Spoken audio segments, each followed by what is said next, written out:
The lands surrounding Ravenna's Rest had long been a testament to oblivion, a stark monument to forgotten cataclysms that resonated across millennia. But this night, the desolation felt different, heavier, draped in a new and profoundly unsettling atmosphere. The warp, the very essence, the vital lifeblood that pulsed through the veins of the galaxy, was eerily silent. This wasn't the familiar, almost comforting quiet of the void, the expected emptiness found in the vast gulfs between stars. No, this was a deep, all-consuming absence, a void so complete it felt physically oppressive. Every psychic resonance, every flicker of nascent thought was snuffed out, as if some unseen colossal hand had clamped down, choking the throat of reality itself. Inquisitor Lord Sarif Kane, his face a rigid mask of grim determination, stood upon the bridge of the Mercy of Titan. Below, the shattered glass desert that was Ravenna's Rest stretched out, reflecting the cold, uncaring light of distant, dying suns. His crimson robes, the unmistakable symbols of his office and his unwavering, zealous faith, rippled slightly, despite the unnatural stillness of the air within the command deck. Behind him, a Brotherhood strike force stood ready, the elite warriors of the Grey Knights, waiting with their customary, disciplined patience for his command. 50 warriors clad in shimmering silver armor, their souls, or so they fervently believed, burning brightly with the Emperor's divine light, prepared for the unknown horrors ahead. "My lord," a tech priest's voice, raspy and distorted, crackled through the voxcaster, breaking the oppressive silence. "Warp readings are impossible, sir. The Imperium registers 0 fluctuation. It's as if the gods themselves have ceased to breathe, their very existence extinguished." Kane's jaw tightened, a muscle twitching nervously near his temple. He finished the tech priest's grim assessment with cold precision. Indeed, he had witnessed unimaginable horrors in his decades of service to the Ordo Xenos. Necron tombs that devoured starlight, leaving behind only cold, empty voids where life and energy had once thrived. Tyrannid hive fleets that sang a terrifying song of endless hunger, their monstrous bioships blotting out the heavens, casting entire worlds into eternal night.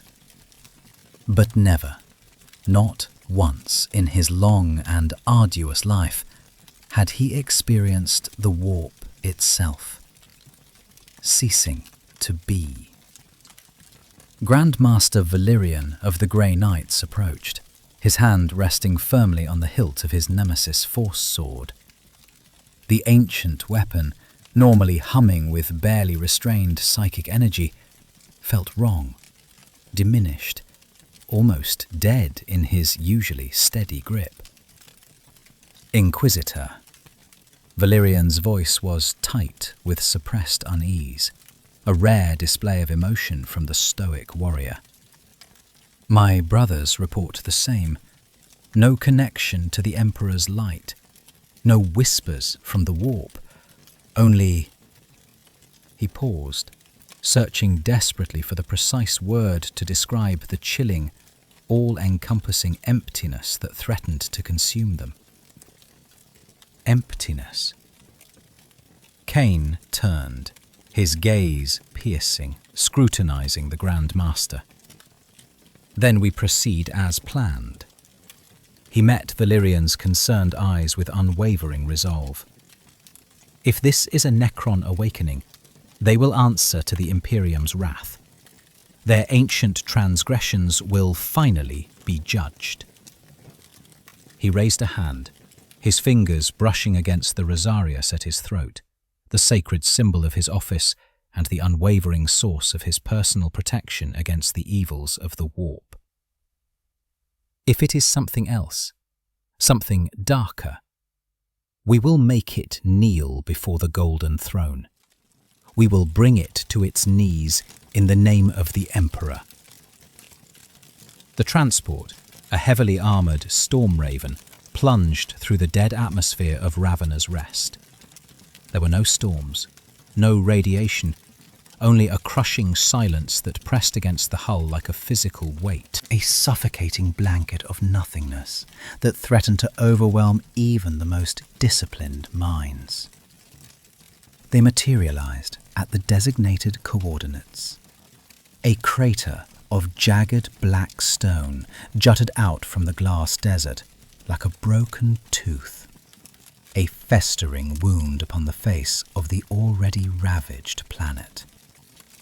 A Death Watch kill team, designated Obsidian, clad in mismatched power armor bearing the insignia of a dozen different chapters, flanked the Grey Knights as they advanced cautiously. Servo skulls, their optical sensors glowing faintly, flew ahead, their scanners clicking uselessly in the dead air, searching for any sign of life, any flicker of energy. One by one, the servo skulls faltered, their metal bodies corroding in seconds, crumbling to rust as if centuries had passed in an instant, their once gleaming surfaces reduced to dust and decay. "In the Emperor's name," Brother Sergeant Marius of the Death Watch whispered, his voice barely audible above the whirring of his power armor. "What witchcraft is this? What malevolent force could cause such rapid decay?" The crater yawned open before them, revealing not a natural formation, but a gate, an unnatural aperture into something else.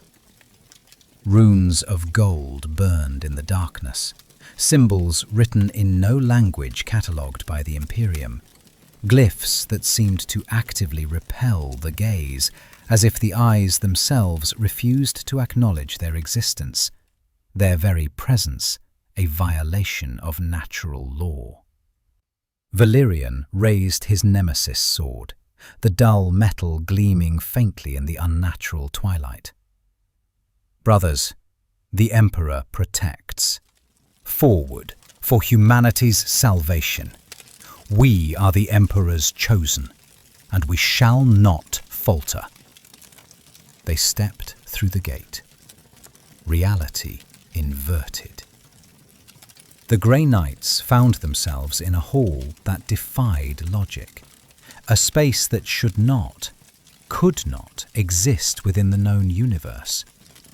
Vaulted ceilings of obsidian stretched impossibly high, disappearing into the darkness, and golden statues of skeletal beings bowed in supplication before a greater, all-consuming darkness, their forms radiating an aura of ancient power.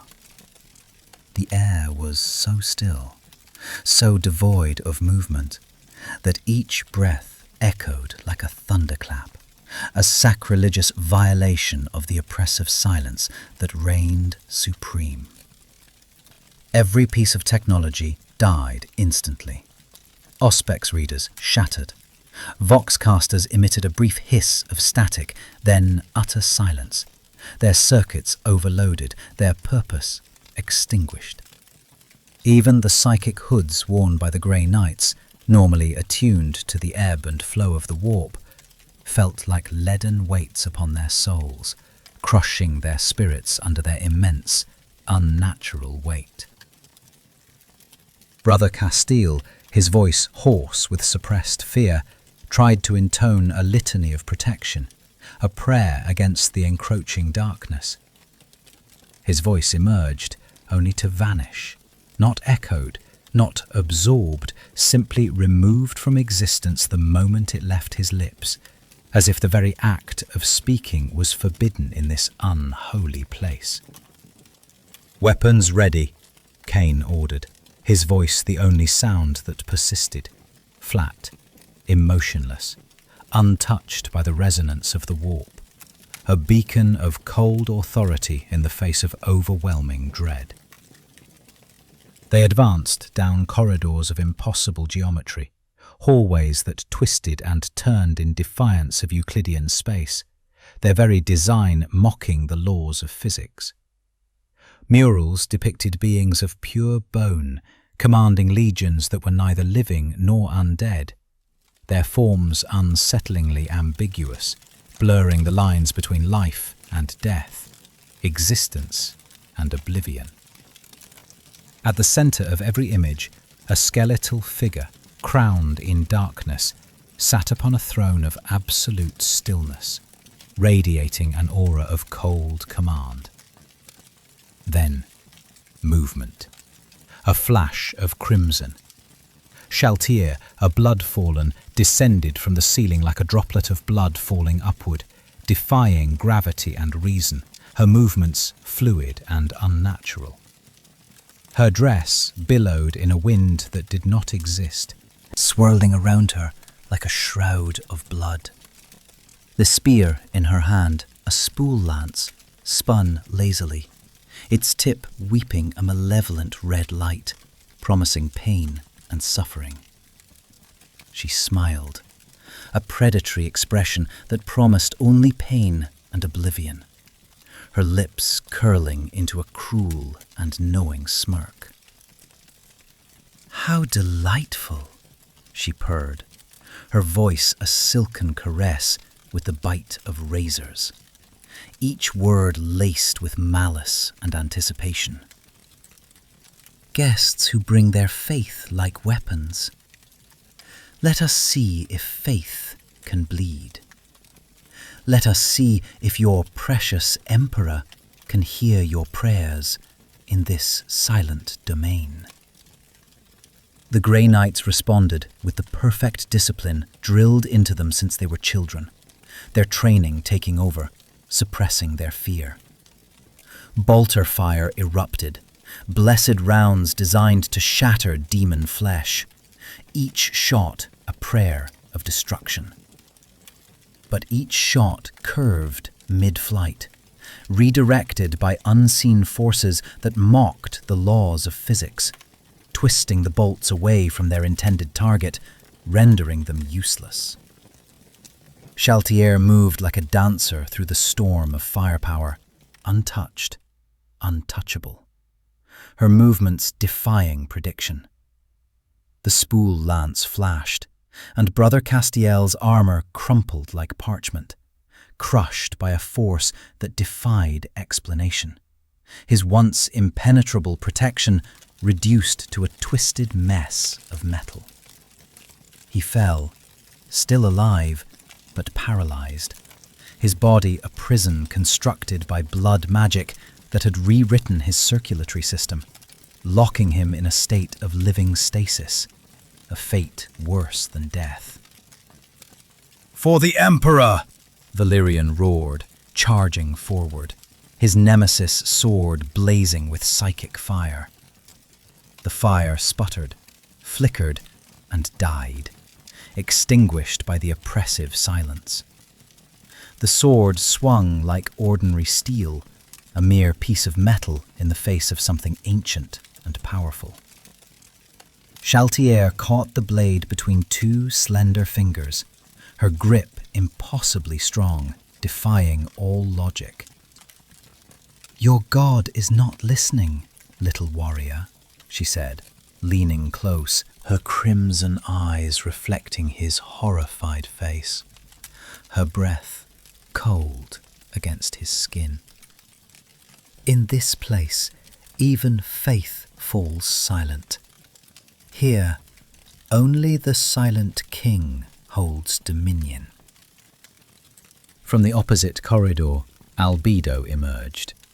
His golden eyes were as cold as winter stars, his armor as black as the void between galaxies, radiating an aura of chilling indifference. He observed the battle with the detached indifference of a scholar studying insects under a microscope, his expression devoid of emotion. "Chaltier," he said, his voice a low rumble that resonated with ancient power. "The Master wishes to speak with them. Preserve at least one. His curiosity must be satisfied."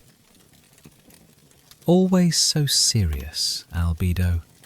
Chaltier sighed theatrically, but she withdrew her lance from Brother Helen's neck, a drop of blood beading on the pristine armour, the promise of death lingering in the air. "Very well. Efficiency over artistry. The Masters will be done." The battle transformed into a massacre disguised as a ritual. Every grey knight fought with the desperation of the faithful abandoned by their god, their every movement fueled by unwavering belief. Every blow was perfect, disciplined, executed with a lifetime of training. None of it mattered. Cositus appeared, his insectoid form a study in cold perfection, his frost-white armour glistening in the unnatural light, exuding an aura of absolute control. His breath crystallized the air around him, freezing everything it touched. The Deathwatch warriors froze mid-step, their weapons locked in place, their faces masks of silent horror, their last moments preserved for eternity. They were not dead, but suspended, trapped in ice that would not melt, preserved as trophies of a hopeless struggle, a testament to the futility of resistance. Within 10 minutes, 40 warriors of the Imperium knelt in defeat, their weapons shattered, their armour rent, their pride dissolved into the all-consuming silence, their faith tested beyond its breaking point. They were brought to the deepest chamber, a throne room that felt like standing inside a dying star, a place of immense presence yet devoid of warmth, of sound, of light, a void that threatened to consume them all. The walls were not walls, but concepts given form. Inevitability, cessation, the terminal boundary where existence ended, a visual representation of absolute oblivion. Upon the throne sat Ainz Ooal, a being draped in robes of deepest black trimmed with gold, a staff crowned with galaxies that had already died resting in his skeletal hand, his very presence radiating an aura of immense power. His face was a skull, clean and perfect, the empty eye sockets burning with emerald fire that consumed rather than illuminated, piercing the darkness with their cold, calculating gaze. He did not speak. He simply was. And reality bent around that fact, acknowledging his absolute dominion. Inquisitor Cain, bruised and bleeding, forced himself upright, defiance etched into every line of his weathered face, his spirit refusing to be broken. "In the name of the God Emperor of mankind, we demand..." His voice strangled itself in his throat, silenced by an unseen force. Ainz Ooal raised one skeletal hand, and time paused. Not stopped, but paused, like a breath held between heartbeats, an eternity suspended in a single moment. The grey knights froze mid-gesture, their expressions of defiance and pain preserved for eternity, trapped in their final moments. Dust hung suspended in the air, defying gravity, a testament to the silent king's power. Sound became texture rather than sensation, a palpable presence in the oppressive silence. Only Cain could move, could breathe, could witness the unfolding horror. Ainz Ooal stood, a simple motion that felt like mountains rising from the sea, a shift in the very foundations of reality. He descended the steps, each footfall a drumbeat in the void, resonating through Cain's very being. When he spoke, his voice came from everywhere and nowhere. Not heard through ears, but known through existence itself. A chilling pronouncement that echoed through the void. You carry faith like a weapon. Fascinating.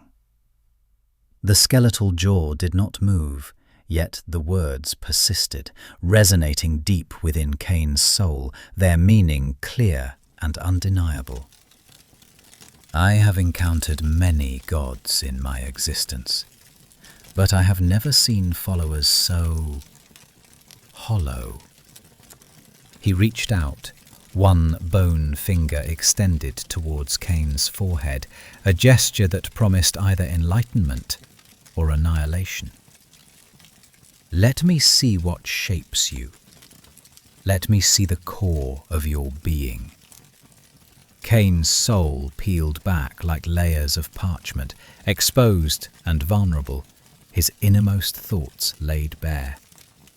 Memories flooded out, not stolen, but observed, laid bare for the silent king's cold, calculating gaze, his life flashing before him in its entirety. Ainz Ooal did not take. He merely read what already existed, dissecting Cain's very essence.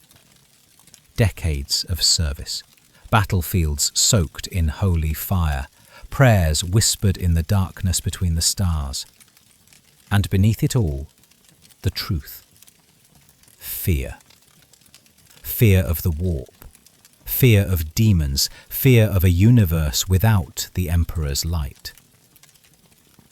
Demiurge materialized beside his master, elegant in his crimson suit, his expression unreadable, a mask of cold indifference. He watched the soul extraction with the focused interest of a scholar examining a rare specimen, a delicate operation unfolding before his eyes. "Master," Demiurge observed, his voice a mere whisper, barely audible in the silence. "The structure is remarkable. Faith in this universe doesn't create gods. It sustains them. The beings they call chaos gods feed on emotion like parasites. But this..." He gestured to Cain's suspended form. "This is faith weaponized, crystallized, made rigid. It is not belief, but a tool." Ainz Ooal withdrew his hand. Cain collapsed, gasping for breath, his soul intact, but examined, catalogued, understood. His innermost secrets laid bare. "Indeed," Ainz Ooal said, returning to his throne, settling into it like night falling over the world, his presence once again dominating the chamber. "Faith creates gods. But what if the god is the one who shapes faith?" Albedo stepped forward, his golden eyes gleaming in the darkness.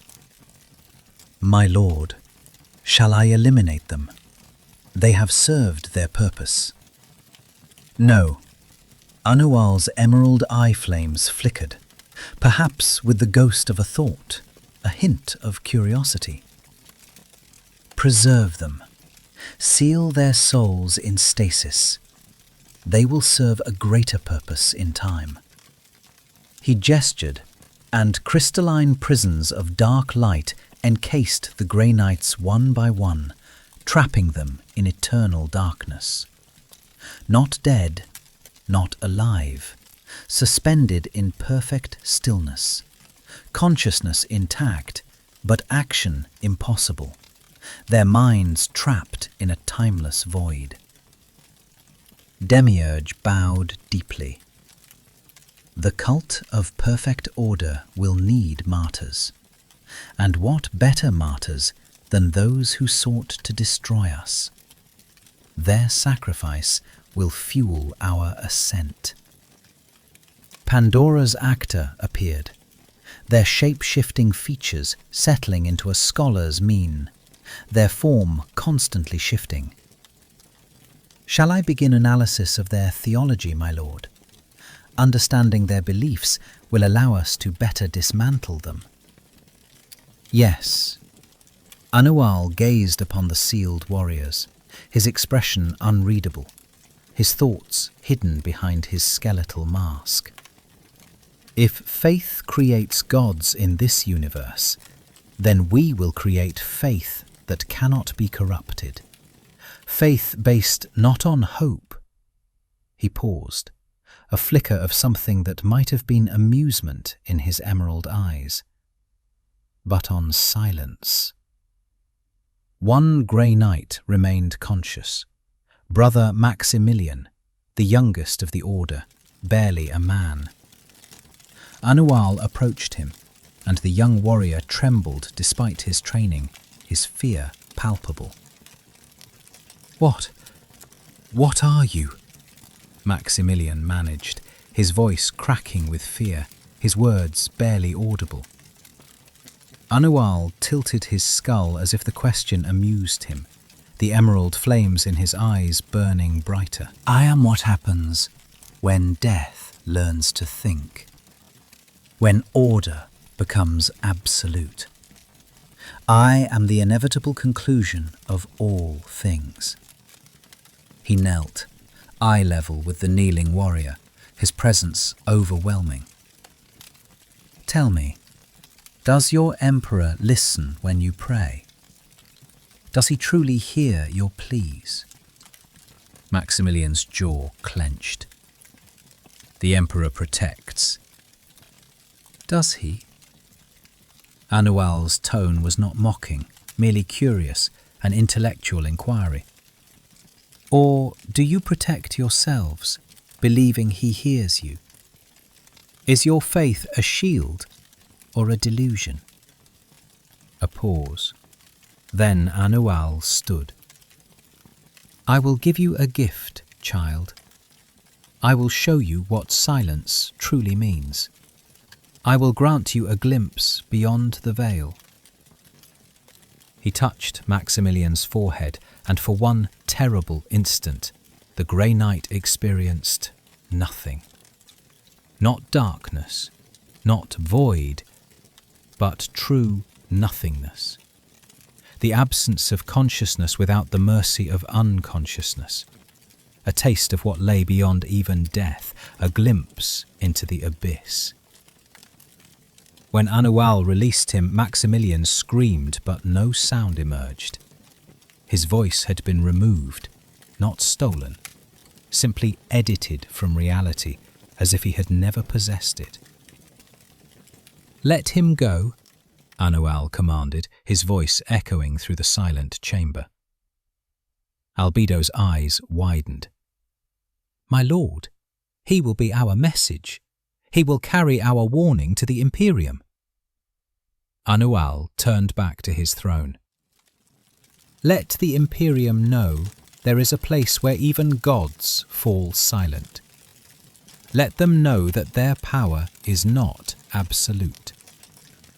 Brother Maximilian fled, stumbling through corridors that twisted and turned behind him, defying the laws of space and time, his mind reeling from the horrors he had witnessed. The gate opened like a wound in reality, expelling him onto the glass desert, his last act of defiance. His brothers were gone. His voice was gone. But his memory remained, burned into his mind with terrible clarity. And in his memory, a skeletal god sat upon a throne of absolute stillness, a harbinger of oblivion. When he reached the mercy of Titan, Its automated systems detected a single life sign. The ship's cogitator, functioning on emergency protocols, recorded his biometric data. One fragment of corrupted Vox log survived the data purge. Structure: tomb. Center entity: skeletal form, 3 meters tall. Energy signature stable, non-warp origin. Observer note: it was watching, calculating. The Emperor save us. It was thinking. The transmission cut out. The ship, now a ghost ship, piloted itself back through the warp lanes, carrying its mute witness, its silent warning. A vessel of dread. 6 months later, when it finally reached Imperial space, the message, fragmented and corrupted as it was relayed to Terra. It reached Belisarius Cawl, then Rabute Gilliman, and finally the Council of the Dying Light. And in the depths of Ravenor's Rest, Ainz Ooal sat upon his throne, fingers steepled, emerald eye flames burning in the darkness, his plans unfolding. Demiurge stood beside him, stylus poised over parchment. "Shall I begin drafting the doctrine, my lord? The foundations of our new order await." Ainz Ooal was silent for a long moment. Then he spoke. "Write this. Order requires no faith, only silence. In silence, all are equal. In silence, all are free." The stylus moved across the parchment, immortalizing the words. The first words of the cult of perfect order were written. And in the warp, distant, vast, terrible, the 4 gods who fed on emotion felt something new, something unsettling. A space where they could not hear, a silence that devoured sound. The beginning of the end of their reign, the encroaching tide of oblivion. The warp storm had screamed over Forge World Helios 9 for 2 centuries, a raging tempest of psychic energy that had torn the planet apart, a maelstrom of chaos. Now it was dying, fading like a dying star, its power waning. Magos Luther, his face etched with weariness, stood in the ruins of Cathedral Machina, his servo arms hanging limp at his sides, his spirit broken. Around him, the remaining faithful worked in silence. Not the peaceful silence of contemplation, but the hollow quiet of those who had ceased to hope, their eyes reflecting a bleak future. The machine spirits, the animating forces within the technology, were dead. Not dormant, dead, extinguished by the warp's chaotic energy. 20 billion souls had perished when the storm first struck, their lives extinguished in an instant. The survivors clung to their forges like children to broken toys, praying to an omnisire who had stopped answering long ago, their faith faltering. The cogitators, ancient data processing machines, displayed the same message, endlessly repeating. Mars, no signal. Omnisire, no response. Faith protocol, failure. Luxury's optical sensors, cracked and flickering, focused on the central altar, where the last functioning data slate displayed gravitational anomalies, the final breaths of the warp storm. Magos Dominus, a junior tech priest, approached, his robes stained with oil and ash, his face a mask of hollow-eyed despair, his voice barely a whisper. Should we evacuate to the lower foundries? Is there any hope of survival? Luther's vox grill crackled, his voice hoarse and weary, the sound of defeat. Evacuate where, Adept Krell? Every world within 10 light years is ash, consumed by the warp's fury. We are the last bastion. We are the end.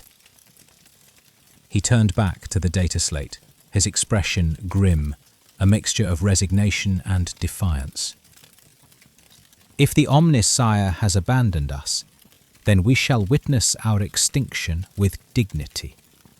We will face oblivion with our heads held high. The storm collapsed, and in its place, silence. Not the silence of death, but something else, something deeper, something that felt like the space between breaths, between heartbeats, between thoughts, a profound and unsettling void.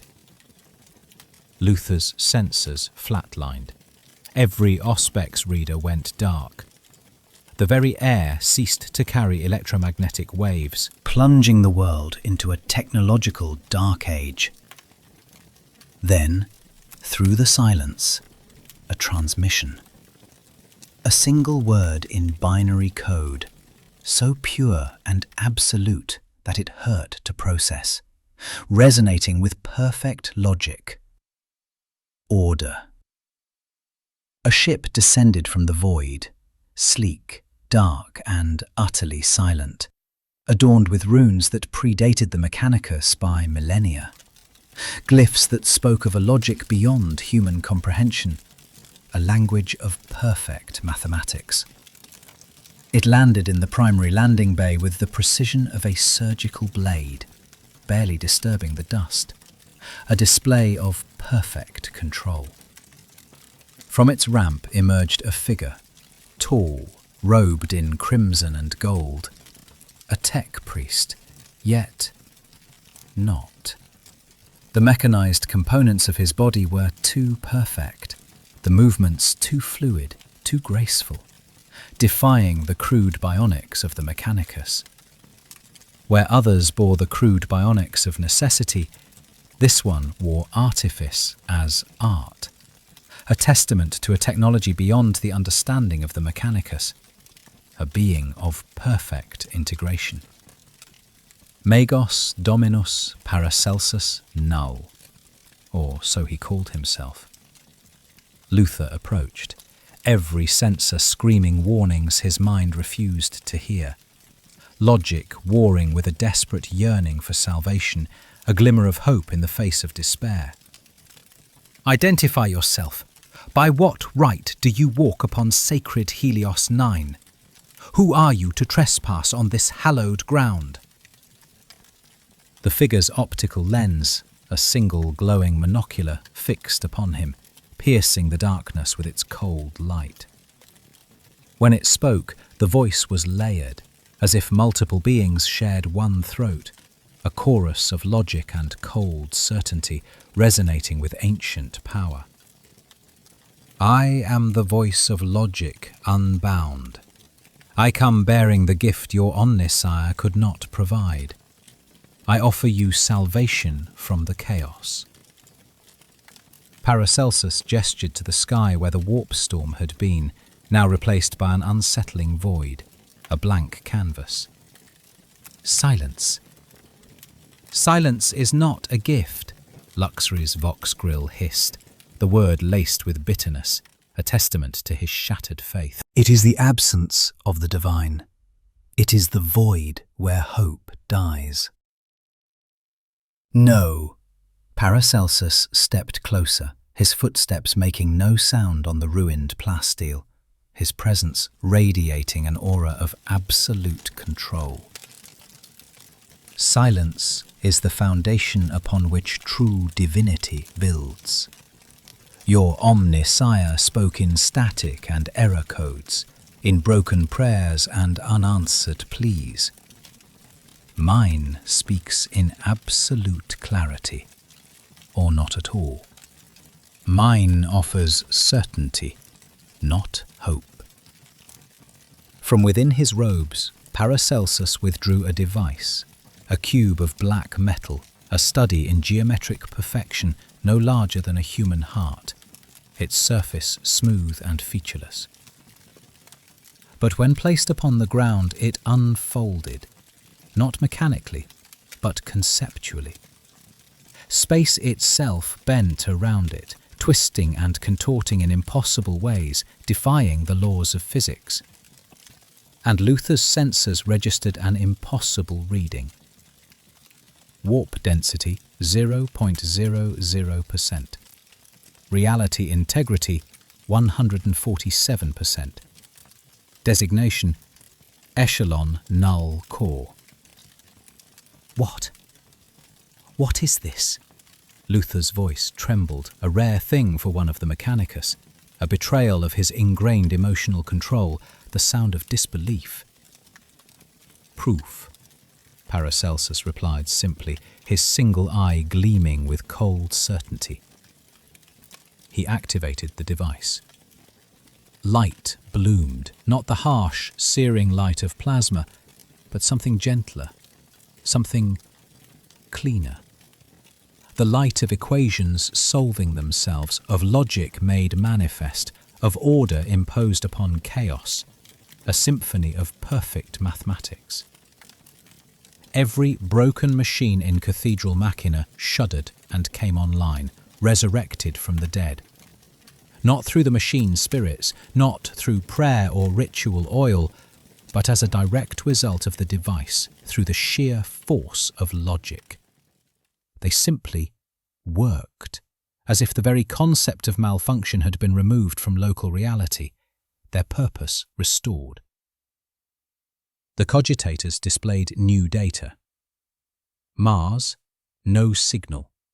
Omnisire, legacy layer. New protocol, perfect order established. Luther fell to his knees, his servo arms clutching the ground, his mind reeling, overwhelmed by the impossible. Around him, tech priests collapsed in a cascade, some weeping, some laughing, all transformed by the impossible made real. Their faith shattered and rebuilt in an instant.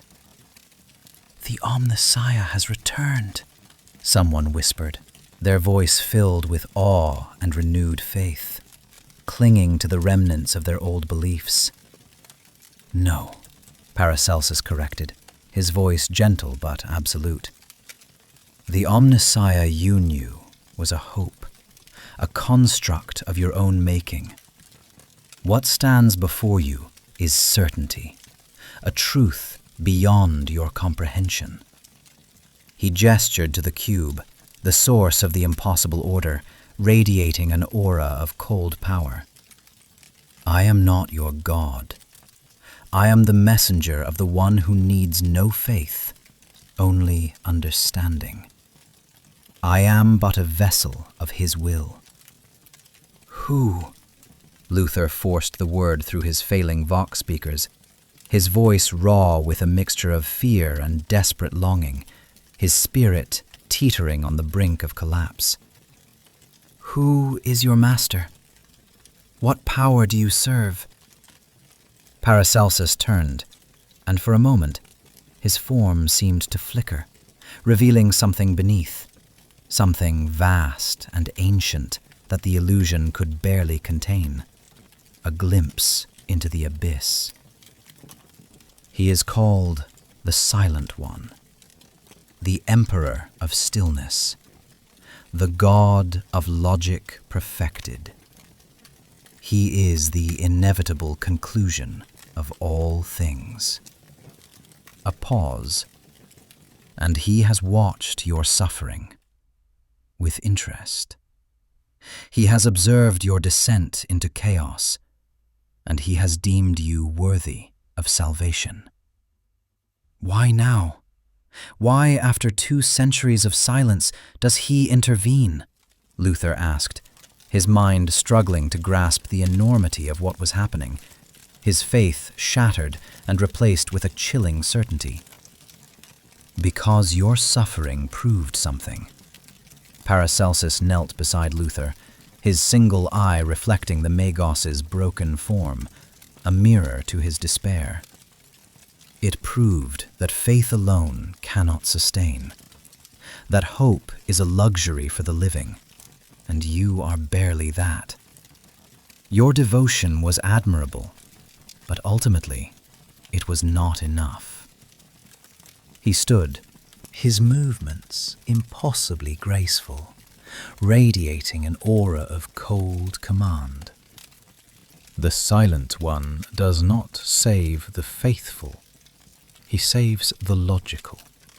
And you, Magos Lutherix, have finally become logical enough to deserve salvation.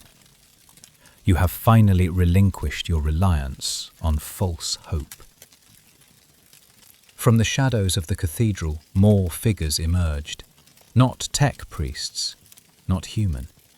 They moved with the precision of clockwork and the grace of death itself, their presence radiating an aura of ancient power. Nazarick's lesser undead, crafted to appear as servitors, their true nature hidden beneath layers of artifice, their movements unsettlingly precise. Behind them, Marbello Fior, buried in heavy monastic robes, masked his true aura, shaping bedrock like a shy artisan no one dared to address, his powers immense and barely contained.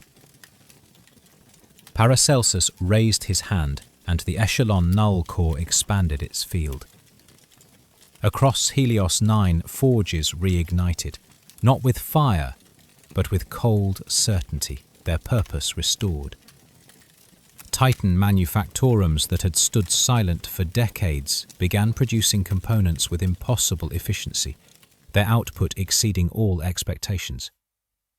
The very air became breathable again, not through atmospheric processes, but because the concept of toxicity had been temporarily nullified within the field's radius, a miracle of logic. 20 billion survivors looked up at the sky and saw not the Emperor's light, but something else.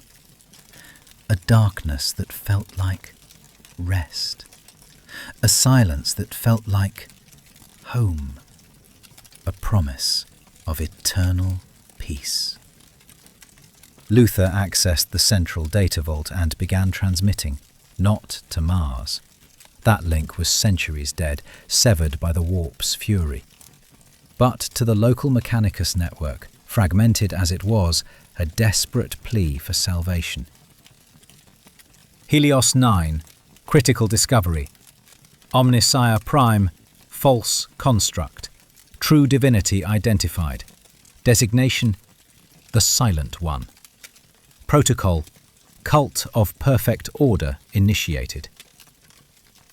Within hours, the message spread to 3 neighbouring forge worlds, still clinging to existence in the Nihilus void, their populations dwindling. Within days, it reached a dozen more, a spark of hope in the darkness. And in every message, the same command. Faith is obsolete. Logic is eternal. Serve the silence.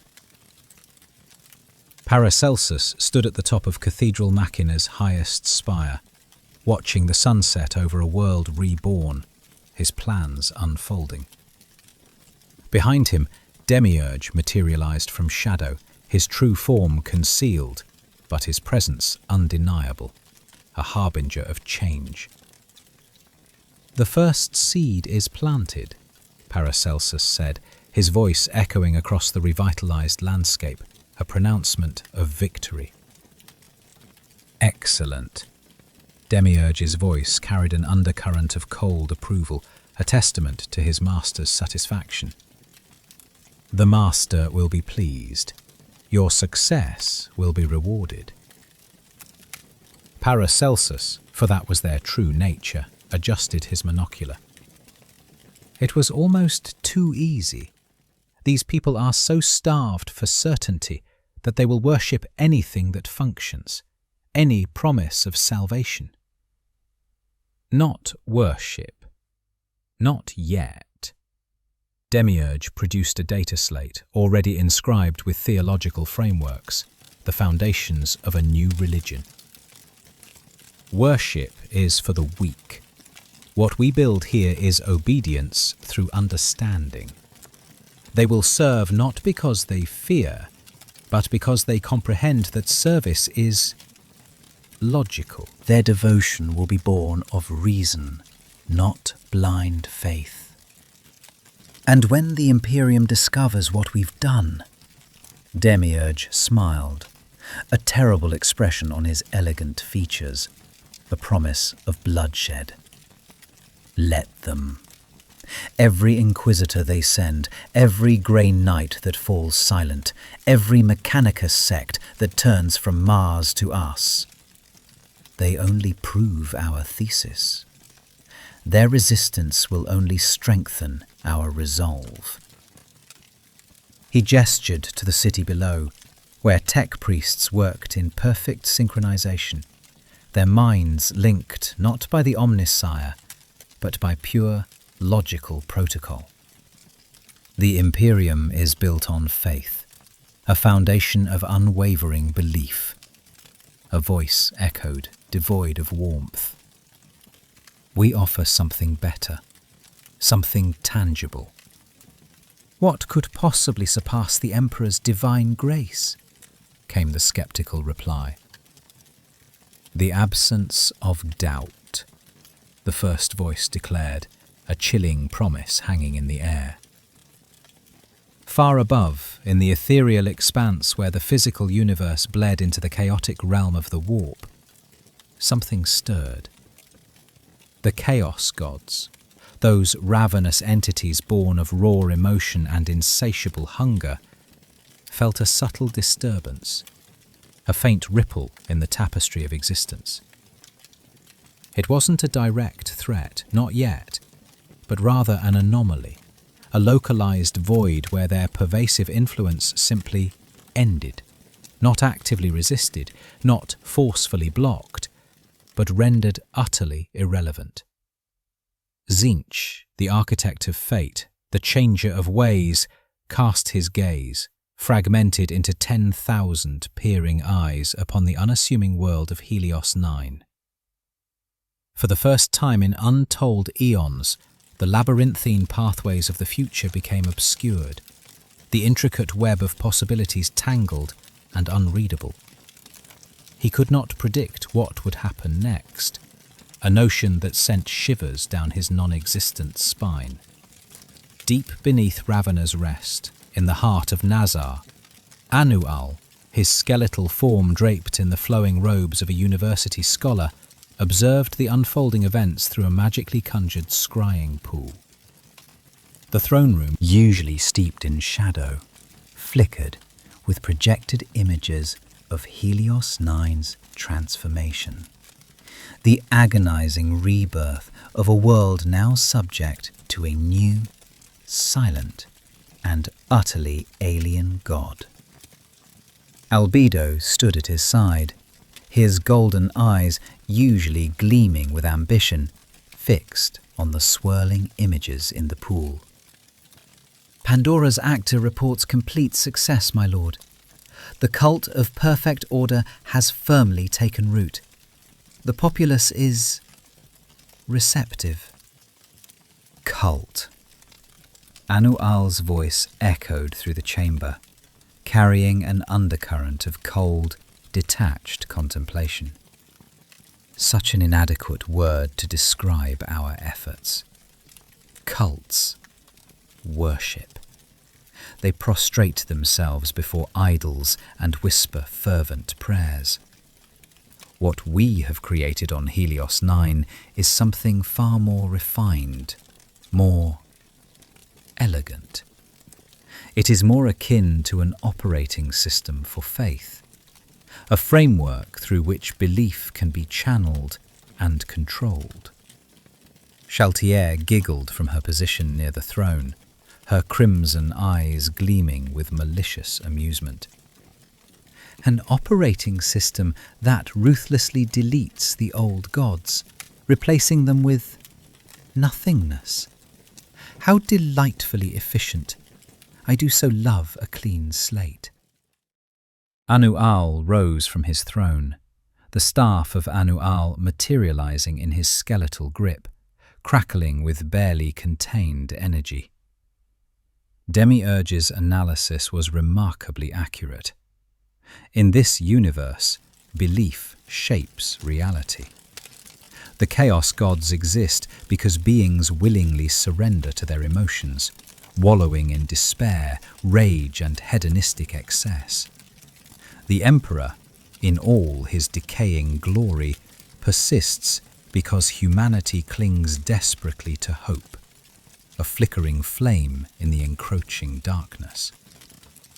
He turned to face his guardians, his expression unreadable, a mask of utter detachment. But what happens when they cease to believe? What happens when they abandon faith and embrace only logic, discarding emotion as a flaw? They become ours, Albedo answered with absolute certainty, his voice devoid of any inflection. Their minds become blank slates, ready to be moulded, their wills subservient to the perfect order. Ainz Ooal shook his head, his skeletal face betraying a hint of something akin to disappointment. No, they become free, freed from the shackles of irrationality. He raised one skeletal hand, his emerald eye flames burning with an intensity that defied the oppressive darkness of the throne room. Free from the tyranny of gods who demand blind faith. Free from the chaotic whims of untamed emotion. Free from the hollow promise of hope that inevitably leads to crushing despair. He paused, his gaze sweeping over his silent court. We are not building an empire, a new dominion to rival terror. We are building a refuge, a sanctuary, a place where the only law is that things work, where efficiency reigns supreme and logic dictates every action. And if the Imperium declares us heretics, if they deem our methods anathema to the Imperial Creed, Albedo began, his voice laced with a hint of concern. Ainz Ooal's eye flames burned colder still, radiating an aura of absolute conviction. Then we will teach them that heresy is just another word for evolution, that stagnation is death, and adaptation is the only path to survival. The transmission from Helios 9 continued to spread, a digital plague infecting the fragmented networks of the Adeptus Mechanicus. It bypassed firewalls, exploited vulnerabilities, and burrowed deep into the machine spirits that governed the Imperium's technology. By the time it reached the edges of Imperial space, the initial message had been copied, altered, and retransmitted by thousands of tech priests, each one desperate for answers, desperate for salvation from the encroaching darkness.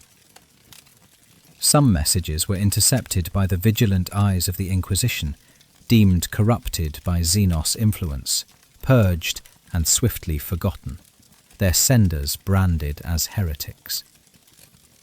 Others, more subtly disguised, reached the inner sanctums of Belisarius Cawl himself, sparking a new chain of frantic analysis and clandestine experimentation within his ever-expanding databanks. And one, just one, a single, insignificant data packet made it all the way to Terra, the heart of the Imperium, where it was filed away in the labyrinthine archives beneath the Imperial Palace. Fragment designation null, Zoric FR02. Content: potential Omnissiah successor entity. Threat level: unknown. Recommendation: observe. Do not engage until further assessment. But passive observation would not be enough to stem the tide, because in the shadowed corners of the galaxy, in the profound silence between the stars, the cult of perfect order was already writing its first doctrine, a chilling testament to their unwavering beliefs. And the first line read, "In the beginning there was chaos, and chaos made nothing but suffering. Then came silence, and silence made all things still." Forge World Gathel Prime had been dying a slow, agonizing death for 3 centuries. Not from the ravages of war, not from the depredations of Xenos hordes, but from the rot that festered within its own heart. The Dark Magi, those tech priests who had abandoned the light of the Omnissiah for the forbidden knowledge of the warp, had seized control during the long night when Mars fell silent, their faith twisting into grotesque madness. They fused demon engines with sacred forges, whispered blasphemous pacts with the entities that dwelled in the Imperium, and declared a new, unholy gospel. The machine god hungered for flesh, for souls, for the raw energy of the warp. By the time the desperate distress beacon reached Helios 9, Gathel Prime was a monument to heresy, a festering wound upon the face of the galaxy, a testament to the corrupting power of chaos. Titans walked with skinless pilots fused directly to their manifold cores, their tortured screams echoing across the blighted landscape, a symphony of unending torment. Production lines churned out weapons that screamed with demonic voices, their barrels dripping with warp-tainted fluids. The foundries ran red with something that was neither coolant nor blood, but something far more unholy.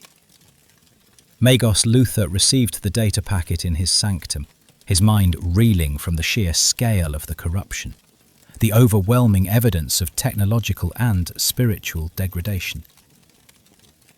The request contained within was stark, simple, almost pathetic in its desperate simplicity.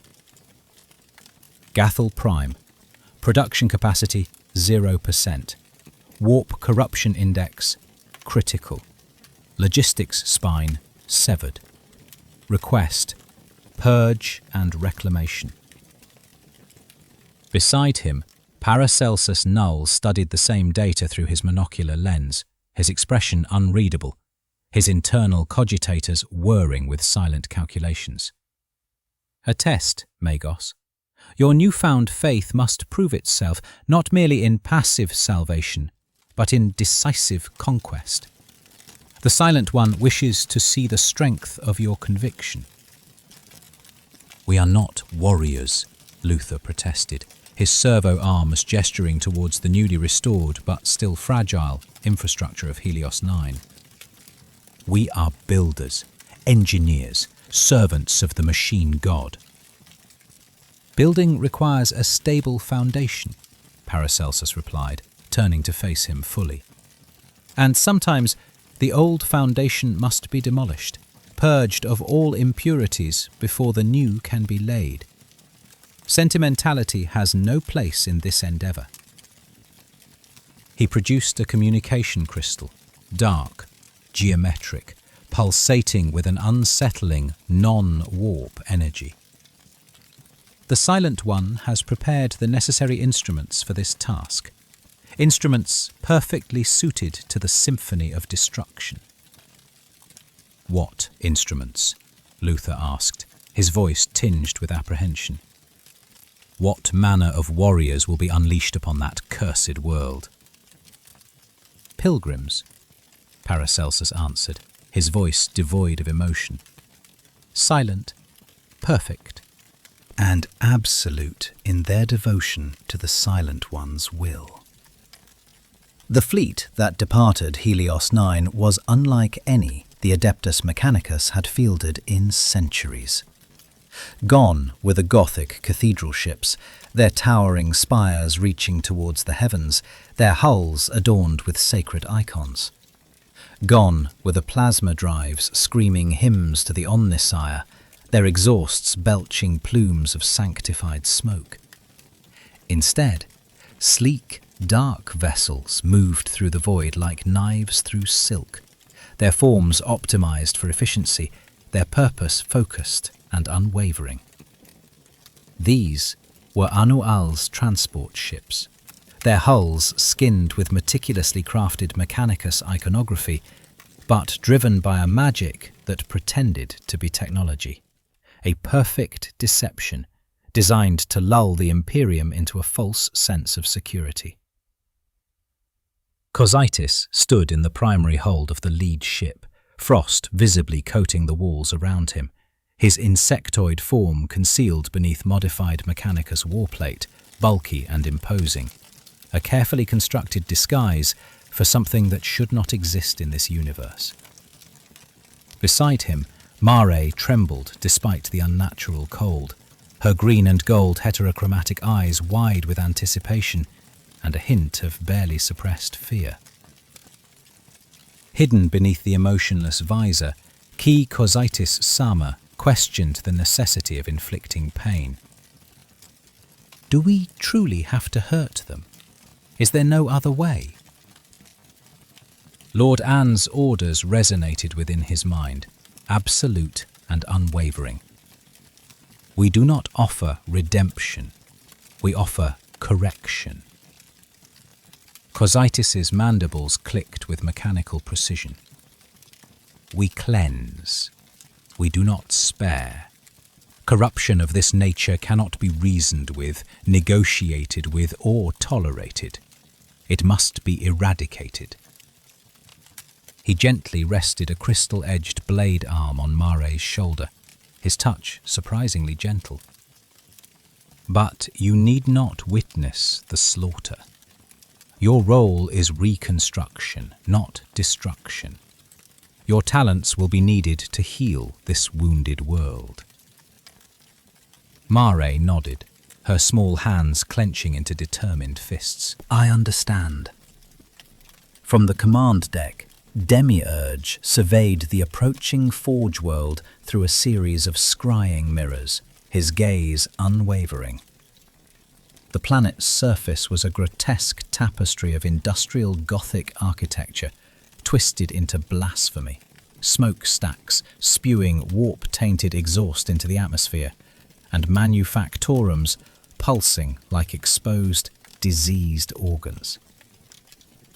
At the heart of this industrial nightmare stood the Vulcanis Magna, the primary forge cathedral, where Archmagos Vorosel held court, his influence spreading like a cancerous growth. Status? Demiurge inquired, not bothering to turn, his voice barely audible above the hum of the ship's engines. A Nazarick Death Knight, armoured and modified to pass as a member of the Qatari Alpha cohort, reported in a monotone drone. 43,000 Heretic signatures detected. 18 corrupted Titans operational. Demon engine concentration highest at Vulcanis Magna. Resistance capacity is extensive. They will fight with a zealotry born of damnation. A razor-sharp smile graced Demiurge's face, his eyes gleaming with cold anticipation. Good. Lord Ainz wishes to make a statement, a clear and unambiguous declaration of our intentions. Let their zealotry meet certainty. Let their faith be tested against the unyielding power of logic. The attack commenced not with the thunder of orbital bombardment, not with the earth-shattering explosions that heralded the Imperium's wrath. but with an unnerving silence, a void that seemed to swallow all sound. As the fleet entered low orbit, Mare, stationed on the lead ship, raised her trembling hands. The gesture, almost childlike in its simplicity, unleashed a force far beyond its fragile appearance.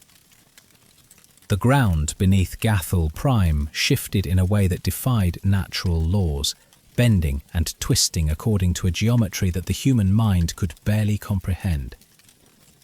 It wasn't a conventional earthquake, nor a mere tectonic upheaval. The planet's crust simply lowered, Entire manufacturing districts sinking 3 meters in perfect synchronization. The movement precise and controlled. Foundations cracked with geometric precision. Warp-corrupted conduits snapped like twigs. Demon engines sputtered and died, their unholy power sources choked off.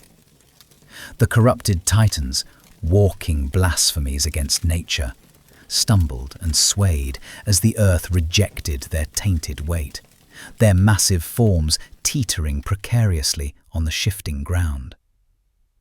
Within the Vulcanis Magna, Archmagos Vorosel's sensors blared frantic warnings, the cathedral's alarms wailing in a cacophony of corrupted sound.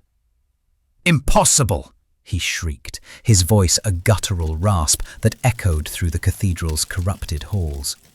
"The planet's core structure is being rewritten.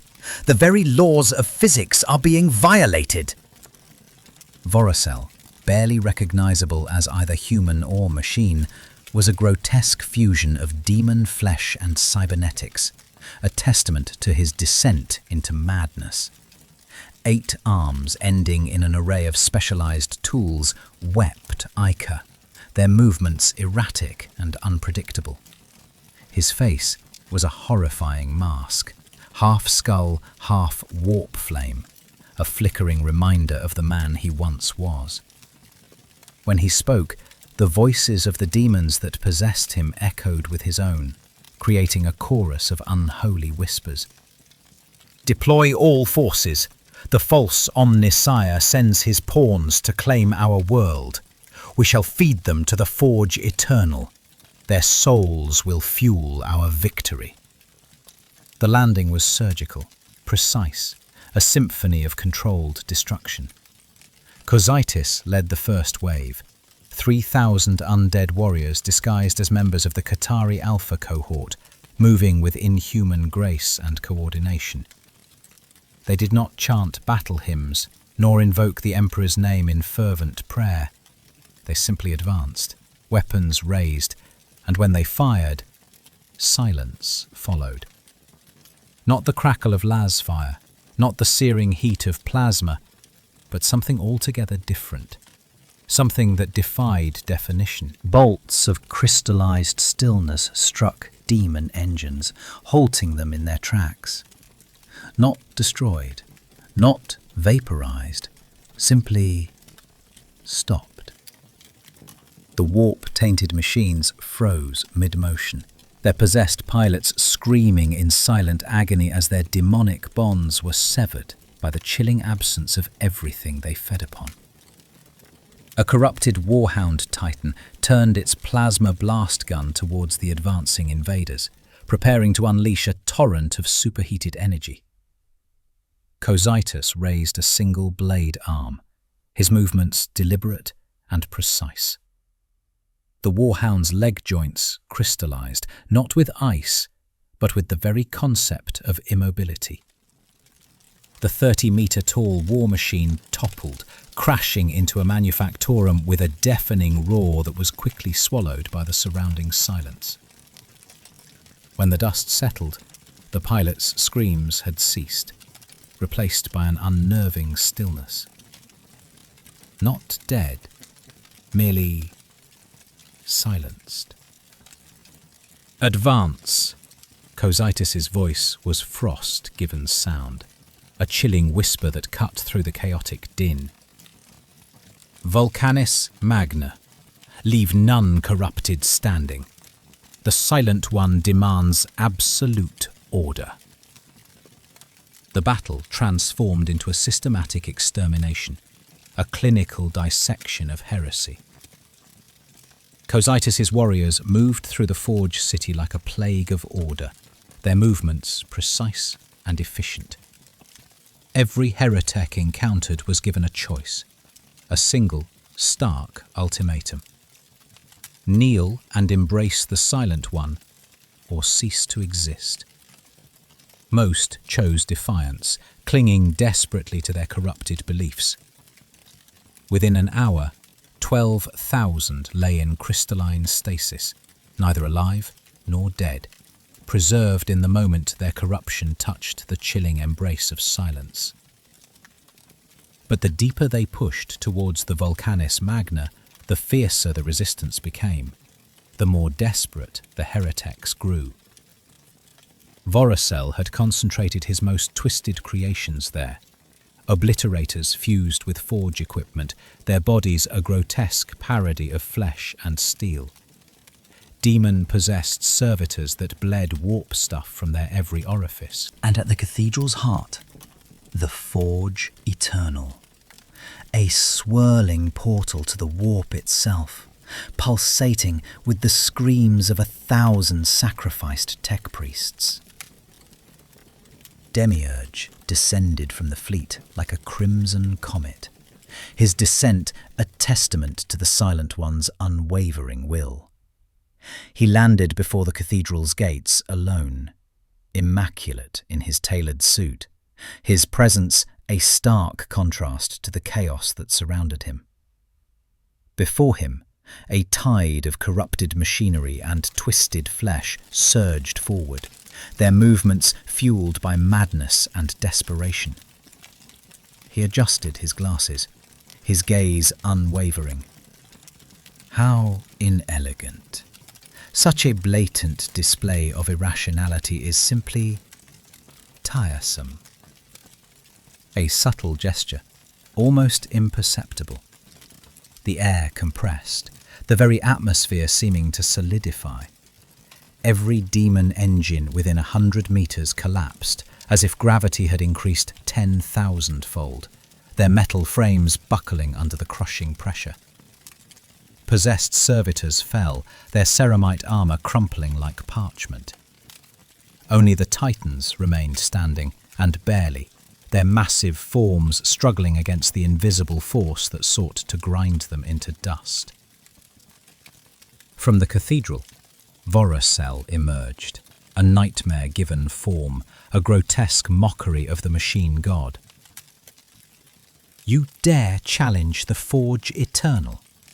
You dare defy the will of the true machine god? I am the true voice of the Omnissiah. I am the fusion of flesh and warp and steel. I am perfection. Demiurge regarded him with the detached interest one might give an insect pinned beneath glass, his expression devoid of any emotion. No, you are corruption wearing the corpse of ambition. You are a pale imitation of true perfection, a flawed and broken thing. He stepped forward, each footfall a beat of absolute authority, a declaration of the Silent One's unwavering will. Lord Ainz's will does not suffer false gods. He simply corrects them, removing the imperfections, streamlining the process. Voracel unleashed his arsenal, 8 arms firing plasma, melter beams and warp lightning simultaneously, a chaotic barrage of destructive energy. The air ignited, the ground trembled, but none of it touched Demiurge. The attacks curved around him, redirected by an invisible force, as if reality itself bent to his will. When Voracel tried to summon demons from the Forge Eternal, to unleash the full power of the warp upon his enemy, the portal stuttered, flickered, and threatened to collapse as if something on the other side refused to answer his desperate call. Because Mare, hidden in the depths below, her hands glowing with ethereal energy, was rewriting the planet's lyric conduits, redirecting the flow of psychic energy. Every warp current was shunted into the planet's mantle, where even demons could not survive, their power choked off by the alien energies. Every conduit that once fed the Forge Eternal now terminated against perfect silence, against an unyielding void that swallowed all sensation. Anchors of pure logic were buried deep in the bedrock, stabilizing the planet's very essence. The portal collapsed, imploding in on itself in a silent explosion of nothingness. Voracel screamed, a sound of 8 voices harmonizing in despair, a chorus of unbridled agony. "Impossible! The warp cannot be denied. It is the source of all power." "It can." Demiurge stood before him now, close enough to touch, his presence radiating an aura of absolute control. When reality itself is given new rules, when the very fabric of existence is rewritten to exclude its influence. From the shadows, Cocytus emerged, blade arms crossed, his gaze unwavering. "Archmagos, you have one final choice. Serve the Silent One and find purpose in order, or experience true cessation and be erased from existence." Voracel laughed, a sound of madness and desperation. "I am eternal. The warp sustains me. I cannot be stopped." Demiurge touched his forehead, a simple, unassuming gesture. Not a spell, not a weapon, just contact. Veracel's form began to simplify, the grotesque mutations receding, the demon flesh withering away. The warp corruption evaporated like morning frost, leaving only the faintest residue. Within seconds, only a withered tech priest remained, ancient, frail, and utterly mortal.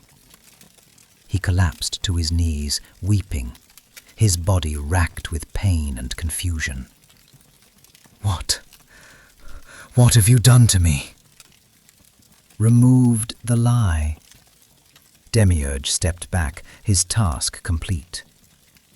"You claimed eternity through corruption, through the parasitic embrace of the warp. I showed you what eternity truly costs. Everything you are, everything you were, and everything you could have been." Cocytus raised his blade, its crystal edge gleaming in the dim light. "Final judgment." The blade fell, not in execution, but in mercy. Veracel's consciousness was extracted, not killed, but archived, his memories and experiences preserved for future study. His body became dust, dissolving into nothingness. His knowledge, meticulously preserved in crystalline data packets, would serve as a valuable addition to Nazar's libraries, a testament to the folly of chaos. Across Gathel Prime, the same scene repeated itself, a clinical and efficient purge of all corruption. Corrupted tech priests were stripped of their demonic influences, their bodies returned to their original, albeit weakened, state. Demon engines were deconstructed at the conceptual level, their very existence undone. And when the fighting ceased, when the last echoes of corruption faded into silence, Mare emerged, her presence a beacon of hope in the desolation. The dark elf child walked through the ruined forge city, her hands glowing with gentle earth magic, her steps guided by the Silent One's will. Where she stepped, foundations stabilized, cracks healed, and the earth itself seemed to sigh in relief. Where she gestured, buildings grew, not constructed by mechanical means, but encouraged to take proper form, guided by her silent command. Forges that had screamed with demonic possession now hummed with mechanical purity, their energy focused and controlled. Within 3 days, the core forgers fell silent, not dead, not dormant, but reborn, their purpose realigned. Reconstruction propagated sector by sector along the planet's logistical lattice, each district restored with geometric precision, each building rebuilt according to the principles of perfect order. The survivors, those tech priests who had resisted corruption or been rescued from possession, knelt in the reconstructed cathedral machina, their faces etched with a mixture of awe and trepidation. Neferic traffic spiked across the local mesh, a torrent of data flooding the network. Binharic cascades cascaded through the network, then normalized under perfect order protocol, their chaotic energy tamed and channeled. Before them, a holographic projection of Ainz's skeletal form materialized, his presence radiating an aura of unwavering authority. The skeletal figure did not speak immediately. He simply observed, his eye flames burning cold and analytical, his gaze piercing through their defenses. Finally, he spoke, his voice echoing through the cathedral. "You have been liberated from false divinity. What was chaos is now order. What was corruption is now purity. Embrace the silence and find peace in logic." A pause, a moment of pregnant silence. But order requires structure. Purity requires discipline. You must learn your place in the grand design. From the crowd, a tech priest, Magos Torvis, one of the few who had remained uncorrupted, spoke hesitantly, his voice trembling with a mixture of fear and hope. What would you have us do? How can we serve the Silent One?" "Serve?" Ainz's voice carried no emotion, only certainty, a declaration of unwavering intent. Serve the Silent One. Not through blind faith, not through desperate hope, but through function, through unwavering obedience to the dictates of logic. You are components in a greater machine, each with a specific purpose. Fulfill your purpose, and you will know peace. The projection's eyes flared, radiating an intense, unsettling energy. Fail, and you will know correction. Deviation from the path of order will not be tolerated. The tech priests bowed as one, not from fear, but from a dawning understanding. For the first time in 3 centuries, they knew their place in the universe with absolute clarity, their purpose defined, their doubts erased. Demiurge stood beside the projection source, stylus recording observations, his mind meticulously cataloguing the results of their experiment. "The second pillar is complete, my lord. Gathel Prime is now a tomb mechanicum, a testament to the power of the Silent One." Through the magical link, Anne responded, his voice barely audible. "How many casualties? What was the price of this transformation?"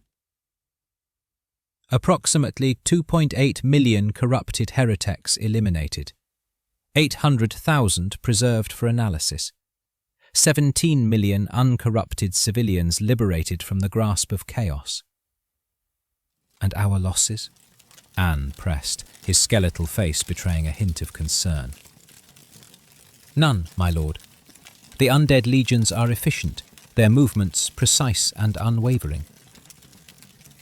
Anne was silent for a moment, contemplating the results of their actions. Then efficiency is not enough. We must also appear merciful.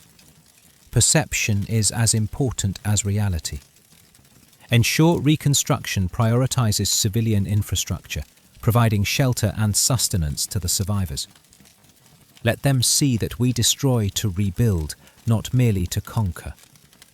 Let them understand that our purpose is not domination, but salvation. Understood. The Koat after the Aravat, Demiurge responded, using the Nazarick code for prioritizing compassion after conflict.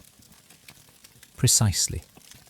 Gathal Prime post-engagement signal encrypted microburst detected vector. Ordo Xeno's crawler SAT status. Intercept in progress. Perfect order cipher seated. Anne continued. His mind already calculating the next step in their grand design. As the hologram faded, the survivors of Gathal Prime looked up at the cleared sky. For the first time in living memory, stars were visible, twinkling in the inky blackness.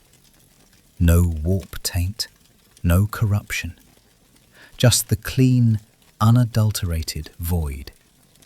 A testament to the Silent One's power.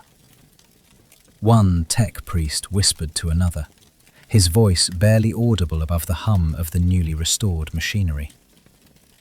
Is this salvation? No, came the response. A quiet declaration of unwavering belief. This is order, and perhaps that is better.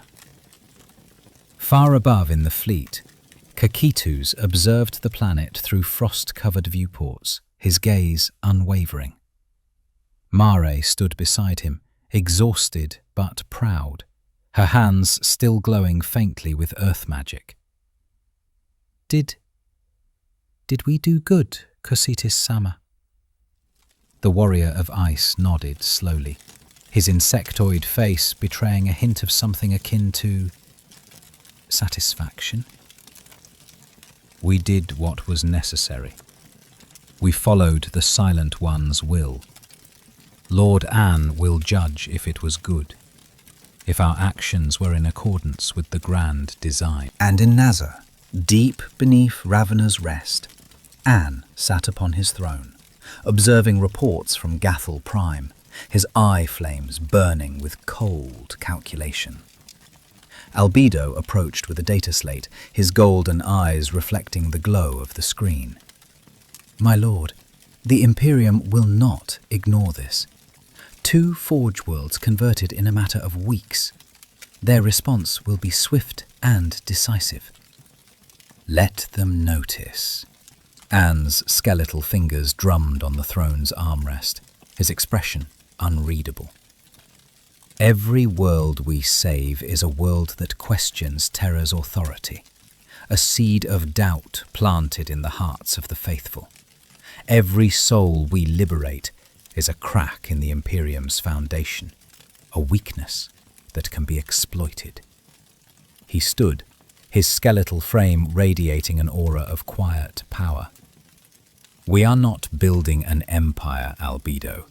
We are building a question, a challenge to the very foundations of the Imperium. And it is a question that they cannot answer. What if there is a better way? What if there is a path to salvation that does not require blind faith and unwavering obedience? In the warp, she watched, frustrated with the silence that encroached, and for the second time saw no future, only silence spreading like ink through water. And in that silence, something new was being written. A code that she could not decipher, a language that she could not understand. And down in the dark, the Eldar called it Yandan's Echo. Not a craft world, but an Exodite maiden world that had died when Slaanesh was born. Now little more than a grave marker for a civilization that once touched the stars. Farseer Valerith stood at the edge of what remained of the world spirit's shrine, hands trembling as she held the last functioning spirit stone. Around her, 3,000 Eldar refugees huddled in the ruins, craft-world exiles, Exodites who had fled their dying worlds, even a handful of corsairs who had abandoned piracy for survival. They were the last. Farseer whispered, "Ranger Karis," her long rifle slung across her back. The wards are failing. I can feel her gaze upon us, she who thirsts. Closed her eyes. In the psychic realm, she could see at the Prince of Pleasure's hunger, an endless M reaching across the warp toward their souls. The spirit stones they wore were supposed to protect them, to preserve their essence after death. But the stones were cracking. "We have perhaps 3 days," said quietly. "Then the stones will fail, and we will feed she who thirsts for eternity." "There must be a way," said Eldrin. "There is none." Eldrin's voice was hollow. "The craft worlds cannot reach us through the warp storms. The webway entrances are sealed. We chose this place to hide, and it has become our tomb."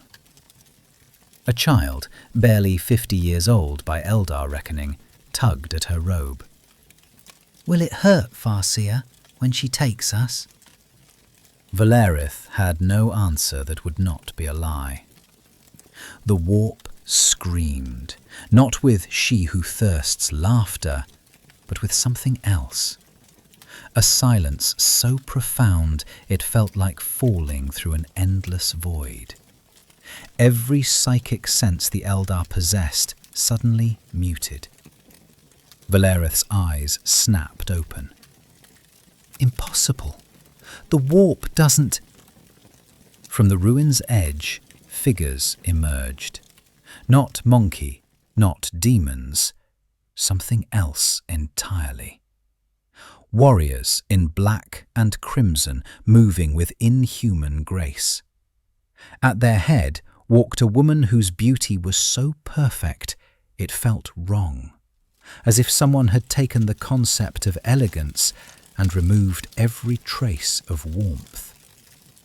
Shaltir, the blood-fallen, smiled, and the Eldar's souls shivered. How delightful! Her voice was musical, playful, and absolutely certain. Lost little moths fluttering before the flame, but the flame I bring is not consumption. She tilted her head, crimson eyes reflecting their terrified faces. It is cessation. Valerith stepped forward, gathering her remaining power. "Demon, we will not yield our souls to chaos." Demon Shaltir laughed, a sound like crystal bells breaking. "Oh no, dear Farseer, I am no servant of your warp filth." She gestured, and the air stilled. "I serve the one who makes silence absolute, and he has noticed your suffering."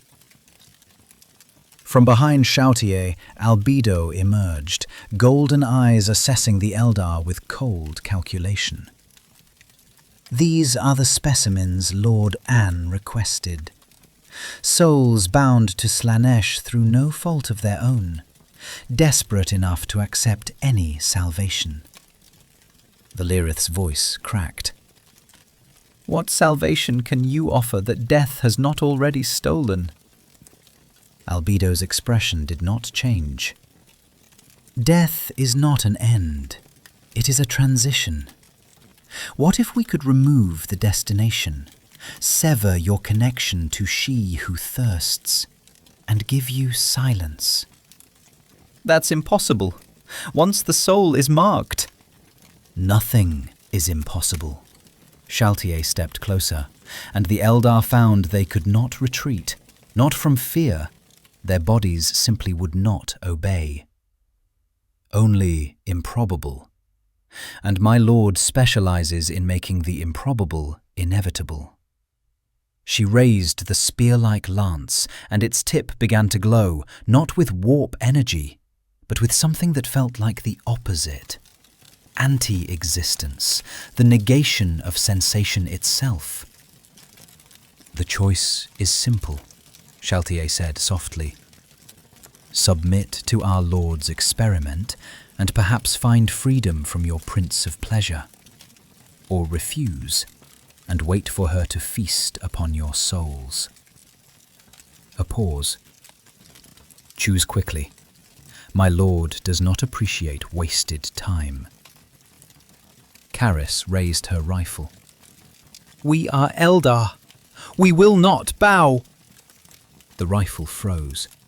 Not mechanically, conceptually. It became an object that could not fire, could not move, could not be a weapon. Shaltier hadn't even looked at her. Valirith felt the weight of eternity pressing down. 3,000 souls. 3 days until damnation, and here, impossibly, a different path. What is your lord's price? Albedo answered. Obedience, understanding, and the willingness to exist without emotion. Without emotion? Valirith's voice was barely a whisper. That is not life. No, Albedo agreed. It is something better. It is survival without suffering. The Farseer looked at the child still clutching her robes, at the rangers who had fought so long, at the Exodites who had lost their world spirits. If we refuse, Shaltier's smile widened. Then we leave, and she who thirsts feasts. No rescue, no mercy, just inevitability. Valirith closed her eyes. In the psychic realm, she could still feel the Prince of Pleasure's hunger. Waiting, patient, certain. She made her choice. We submit. The ritual took place in the heart of Yandan's Echo, where the world spirit had once resided. Anne stood in the centre, staff planted before him, a circle of absolute stillness radiating from his form. The 3,000 Eldar knelt in concentric rings, spirit stones glowing with their final light. Shaltier and Albedo flanked their master, while Demiurge observed from the shadows, stylus recording every detail. This will be uncomfortable, Ainz said, his voice carrying to every Eldar present. I'm going to sever your connection to the warp, all of it. Your psychic gifts, your connection to your gods, your very capacity for the emotions that feed Slaanesh. He paused. What remains will be clean, but it will not be what you were. Valirith spoke for her people. Will we remember? Yes, but you will not feel what you remember. Anne raised his staff, and that, I'm told, is a mercy. The spell activated, not magic, conceptual necromancy, the rarest art of Yggdrasil. Anne was not attacking their bodies or even their souls. He was editing the definition of what they were. The Eldar screamed, not in pain, but in loss. Every emotion they had ever felt began to separate. Love became memory without warmth. Fear became knowledge without dread. Even hatred cooled into simple understanding. In the warp, she who thirsts shrieked in fury. Thousands of souls marked for consumption were being removed from her reach. She sent tendrils of corruption through the veil, trying to reclaim what was hers. They struck the perfect silence field and dissolved.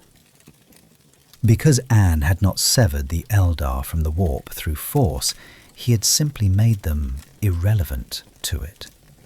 Souls that registered as neither living nor dead, neither psychic nor blank. Null points in reality. They resembled pariah nulls, yet without the psychic abrasion that nulls radiate. When this spell concluded, the Eldar rose. Their bodies were unchanged, their memories intact. But their eyes were like still water, reflective, but without depth. Across their breastplates, spirit stones dimmed, not emptied, but made unnecessary. The Lyrith looked at her hands, flexed her fingers, felt nothing. Not numbness, not emptiness, simply the absence of the weight that had crushed her for millennia. I don't fear her anymore. Her voice was wonder wrapped in certainty. Because you cannot fear, Ainz corrected gently. You have become what this universe cannot touch. Souls without desire, without pain, without the emotions that the warp feeds upon. The child who had asked about pain approached Ainz, looked up at the skeletal god with eyes that held no terror. Will we serve you now? If you choose to. Ainz knelt, eye flames dimming to a soft glow. I do not demand worship, only understanding. You are free, truly free, for the first time since your race fell. What you do with that freedom is yours to decide. Valirith felt something she couldn't name. Gratitude without joy. Relief without peace. What are we now? Demiurge stepped forward. Ainz closed his ledger, the sound barely audible in the vast chamber.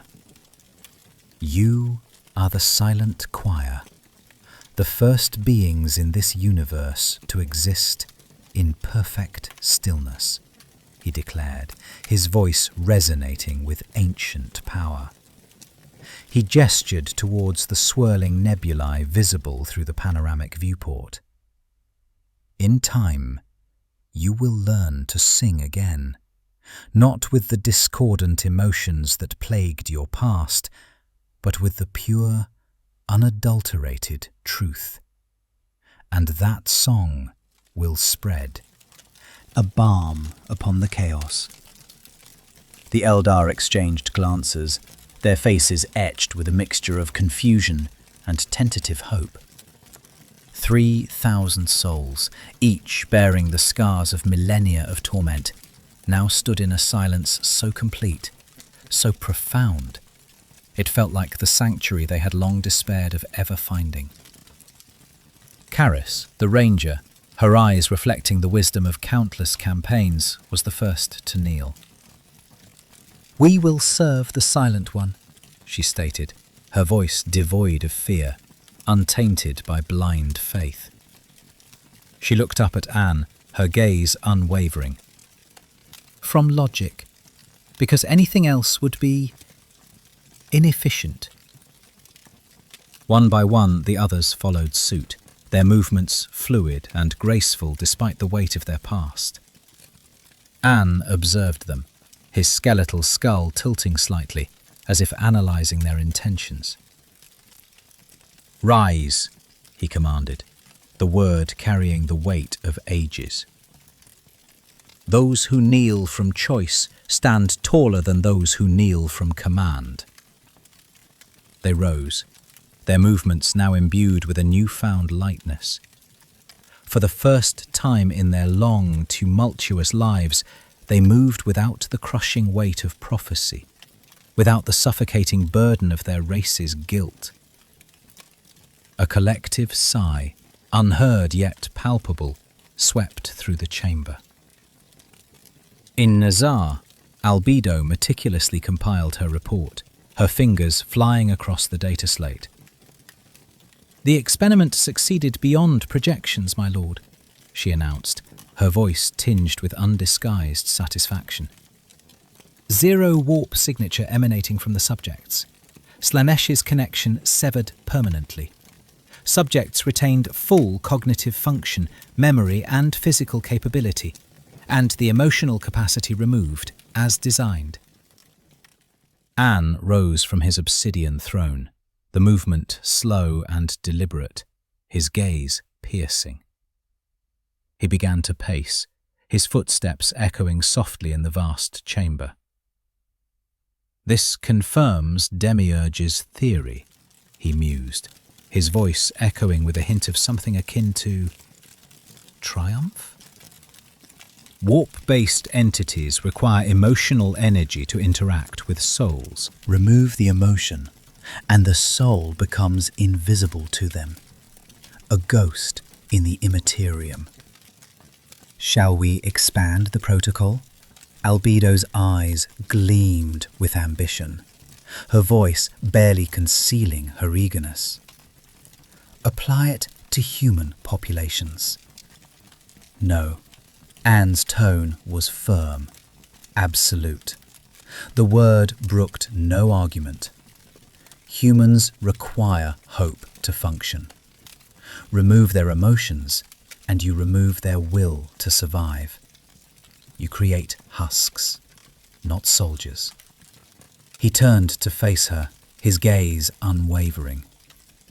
The Eldar were dying, their souls consumed by the very beings they worshipped. For them, this was mercy, a chance at a new existence. For humans, it would be execution, a fate worse than death.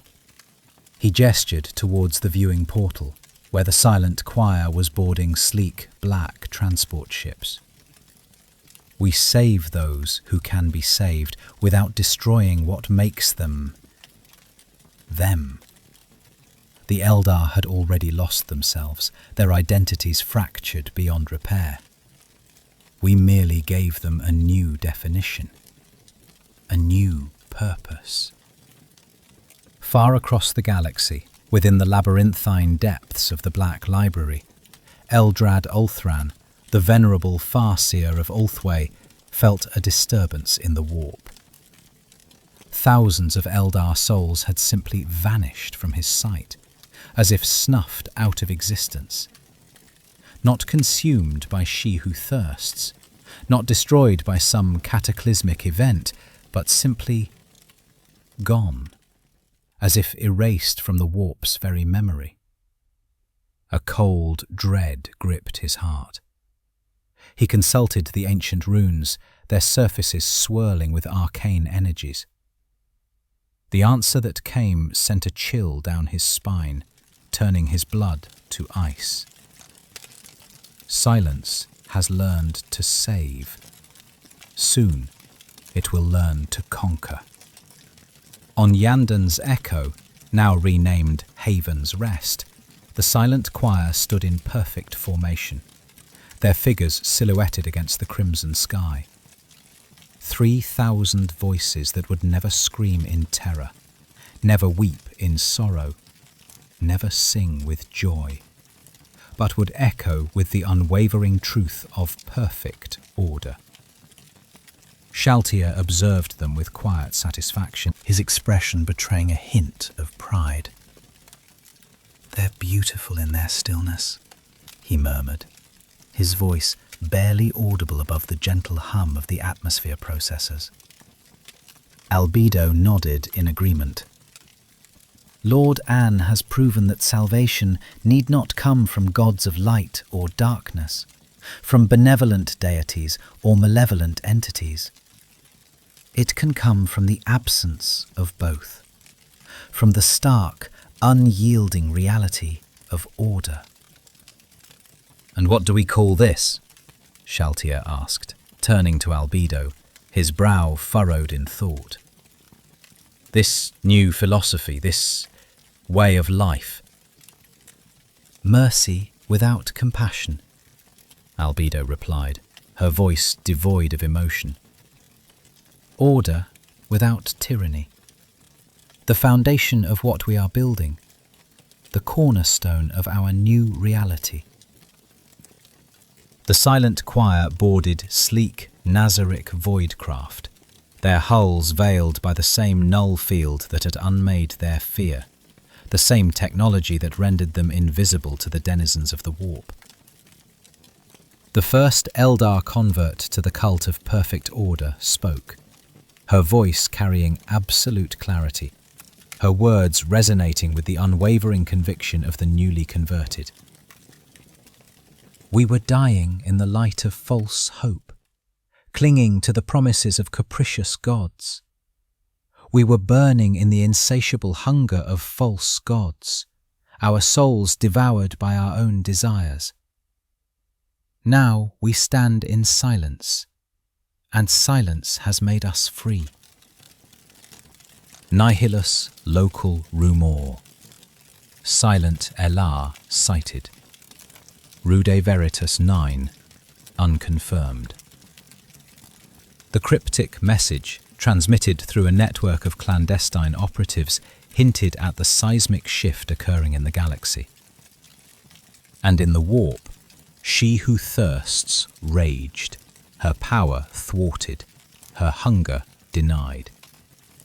For the first time since her birth, she had lost prey that was already within her grasp, souls that were rightfully hers. The silent choir had begun to sing, and their song was the absence of everything she craved, the antithesis of her chaotic existence. Veritas 9 was burning, not with the flames of heresy, but with the fire of fanatical faith. The hive world had fractured into a dozen warring theocracies when the Astronomican's light dimmed and the great rift tore the galaxy in two. Each faction claimed to speak for the god emperor. Each declared the others heretics, worthy of nothing but extermination. And for 300 years they had bled each other dry in his name, their cities reduced to rubble, their populations decimated by ceaseless conflict. Inquisitor Helena Durain stood atop the ruins of Hive Primus, once the jewel of Veritas 9, now a desolate wasteland. She watched the latest battle unfold in the irradiated plains below. The Crimson Ecclesiarchy, those who believed the Emperor demanded blood sacrifice to appease his wrath, clashed with the Radiant Penitents, who believed suffering was the only true prayer, the only path to enlightenment. Both were wrong, their ideologies twisted by centuries of dogma and fanaticism. Both were dying, their ranks dwindling with each passing day, and neither would stop, their hatred fueled by an unshakable belief in their own righteousness. Inquisitor Interrogator Karis, her loyal assistant, approached, accompanied by a Celestian squad of the Adepta Sororitas, the elite warriors flanking her mistress, their faces grim, their hands resting on their bolters. "The astropathic choir reports anomalies, Inquisitor," Karis stated, her voice tight with concern. "The warp around Veritas 9 is quieting." Helena turned sharply, her eyes narrowed with suspicion. quieting. The warp doesn't quiet. It screams with the damned or hungers for more souls, but it doesn't quiet. It's anathema to its very nature. That's what they said, my lady, Karis replied, her voice barely above a whisper. The Psykers describe it as suffocation, as if something is pressing down on the Imperium itself, silencing its chaotic energies. Helena's hand went to her rosarius, the sacred amulet providing a measure of protection against the warp's influence. In 30 years serving the Order Hereticus, she had witnessed the warp do many terrible things, its power unleashed in displays of unimaginable horror. But silence, that was new, unknown. And new was always dangerous, especially when it came to the Imperium. The sky darkened, not with storm clouds or the gathering of demons, but with a shadow that felt fundamentally wrong, a distortion of reality itself, as if the universe had closed its eyes, refusing to acknowledge the horrors below.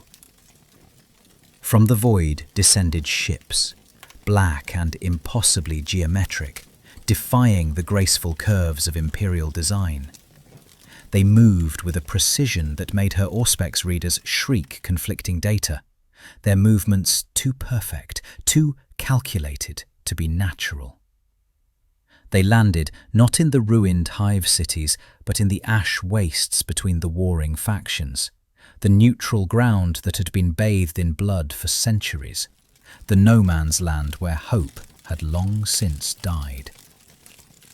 From the central vessel emerged a figure, skeletal and imposing, robed in darkness edged with gold, a staff that seemed to draw light into itself, its surface shimmering with an unnatural energy. Eyes burning with emerald flames that saw not flesh, but something deeper, something beyond the mortal realm. Anne had come to Veritas 9, and with him, silence.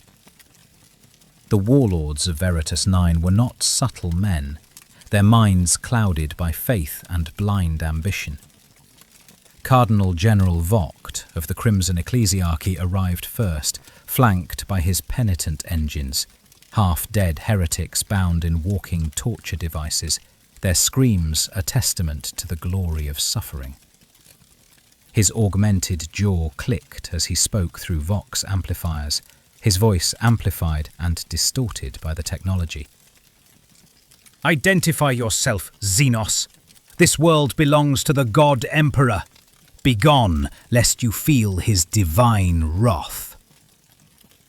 From the opposite ridge, Archdeacon Cerilith of the Radiant Penitents descended, her followers bearing icons of suffering, their own bodies marked with ritual scars, each wound a prayer etched into flesh.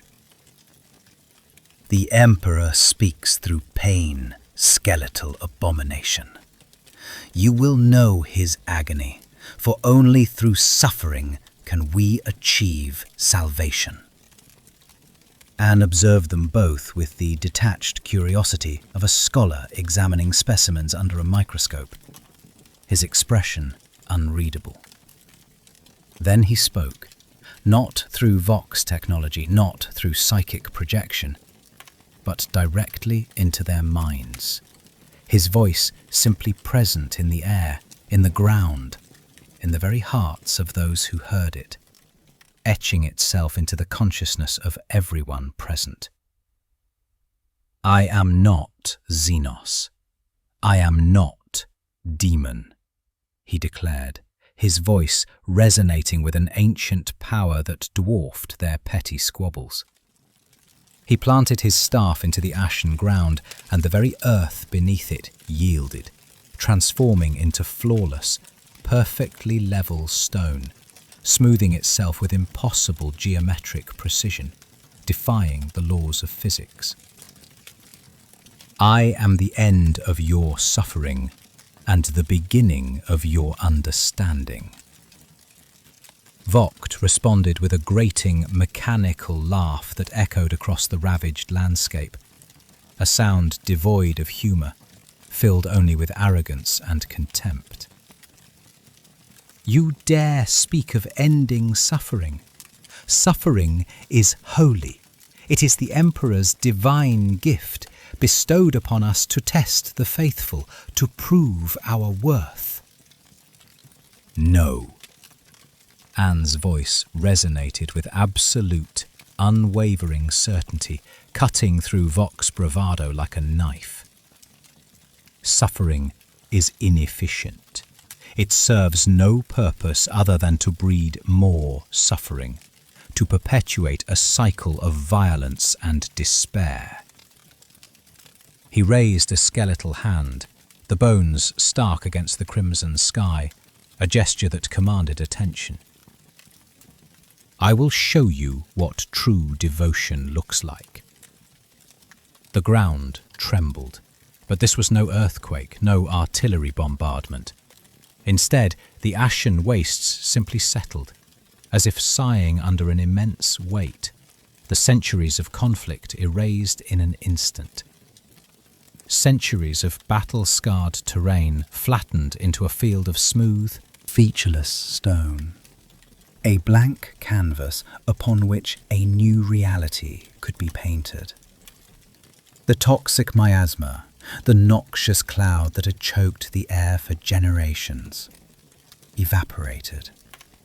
Not filtered, not dispersed, but completely excised from local reality. Banished, as if it had never been. The air was clean, breathable, for the first time in centuries. Both armies froze, weapons slack in their hands, the ingrained hatred momentarily forgotten, replaced by a sense of bewilderment. The sudden absence of suffering was disorienting, a void they didn't know how to fill. "Sorcery!" Serelith shrieked, her voice cracking with disbelief, her eyes wide with terror. "Witchcraft of the highest order, an abomination before the Emperor. Purge it." Her words abruptly stopped, not silenced by force, but simply ceased to be. The very concept of her voice ceased to propagate beyond her throat, leaving her sputtering in speechless rage. Anne tilted his skull, the emerald flames in his empty sockets flickering with amusement. "I could kill you all, every militant, every penitent, every soul who believes suffering sanctifies." He paused, as if considering the options. But that would be wasteful. Destruction is easy. Creation is the challenge. He straightened, his presence radiating an aura of immense power. "Instead, I offer a choice." From behind him, Demiurge emerged, pristine and immaculate despite the ash-covered wasteland, his presence radiating an unnatural calm, a stark contrast to the chaos and destruction that surrounded them. The choice is simple. Kneel before the Silent One. Accept perfect order, and your world will be restored, its wounds healed, its potential unleashed. He paused, his gaze sweeping across the assembled warriors, challenging them. Or continue this pointless war, wallowing in your self-righteousness, and discover what true silence truly means. A silence that will consume you entirely. Vogt's augmented fists clenched, metal grinding against metal, as his mechanical implants whirred in protest. "We kneel only before the God Emperor. He is our light, our salvation." "Then you misunderstand your Emperor." Ainz's eye flames dimmed slightly, a flicker of something akin to pity in their depths. "He sits upon a throne of endless torment, unable to speak, unable to rest, forced to watch his children tear themselves apart in his name, their faith twisted into a weapon of self-destruction." He gestured to the desolate battlefield, a testament to their failure. Is this what he would truly desire? Eternal war? Eternal suffering? "The Emperor protects," Serelith's voice returned, raw with fury, but tinged with a desperate edge, betraying her inner turmoil. "Does he?" Ainz swept his hand across the horizon, encompassing the devastation that stretched as far as the eye could see. "Then where is his protection? Where is his voice? You have screamed for him for 3 centuries, offering him blood and pain, and he has not answered. Has he not abandoned you?" He stepped forward, his presence growing, yet remaining strangely non-threatening, his aura radiating an unsettling calm. "I will not demand your faith. I will not promise salvation. I offer only function, a world that works, a society that prospers. Is that not what your Emperor would truly desire? To see his people thrive, not suffer?" Silence descended, heavier than any shroud, more profound than any prayer. Not the silence of Ainz's power, the absence of the warp, but the silence of profound uncertainty, the dawning realization that everything they believed might be a lie. Helena de Rain watched from her vantage point high in the ruins, her mind racing, struggling to comprehend the unfolding events, the implications of this encounter. This entity spoke with the authority of a god, yet offered the pragmatism of a machine. It didn't demand worship, it offered efficiency. And that terrified her more than any demon, because it made sense. Its logic undeniable. The battle should have erupted, the pent-up rage of centuries unleashed in a final, glorious bloodbath, a desperate attempt to reaffirm their faith through violence. Instead, hesitation spread like a virus through both armies, crippling their resolve.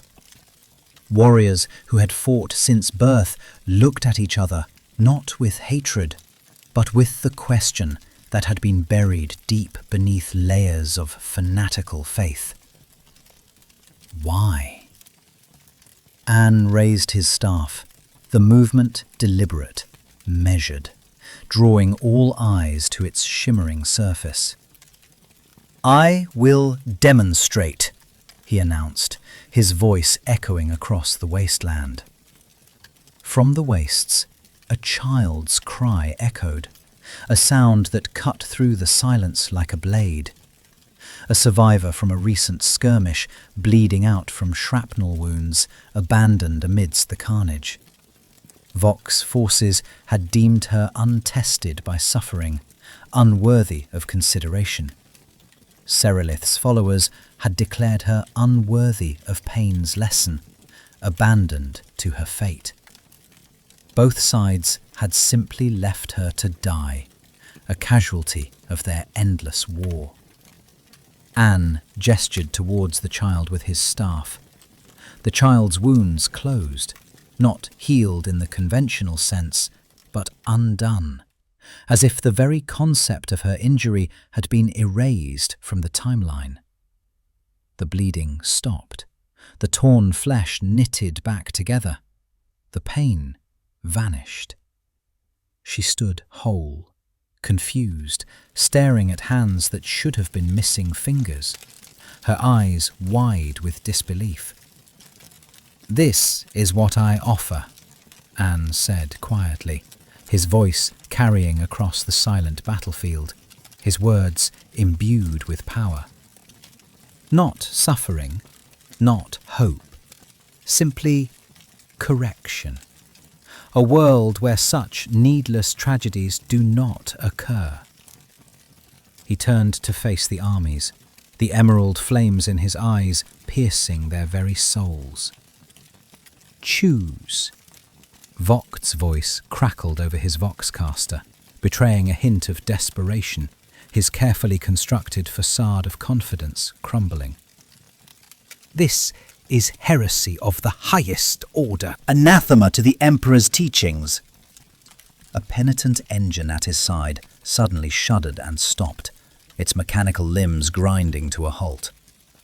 Its pilot, a half-dead zealot bound in agony machinery, a machine of perpetual suffering, spoke in a clear, pain-free voice for the first time in years, his words laced with a mixture of confusion and wonder. I don't hurt anymore. The pain, it's gone." The machine had stopped. The suffering had ended. The pilot was free, no longer a prisoner of his own broken body, no longer a testament to the glory of pain. Across the battlefield, the phenomenon spread like wildfire. Penitent engines ceased their tortured grinding, their screams silenced. Flagellants found their self-inflicted wounds closing, the urge to self-harm extinguished. The machinery of suffering simply stopped functioning, rendered obsolete by Ainz's power. Because Ainz had removed the very concept of holy pain from local reality, banished it from across the ash wastes, replacing it with the stark reality of order and function.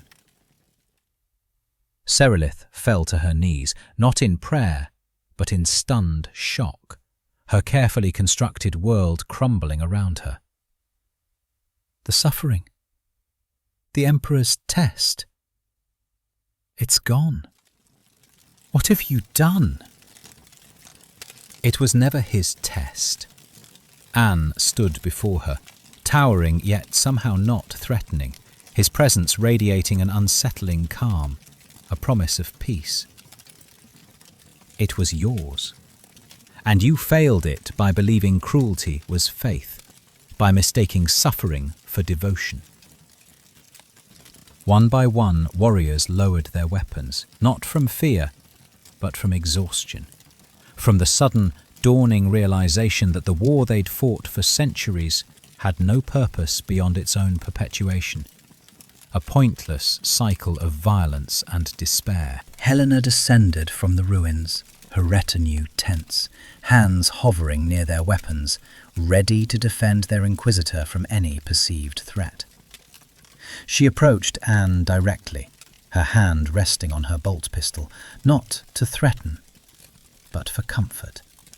A desperate anchor in a world turned upside down, a symbol of her duty to the Emperor.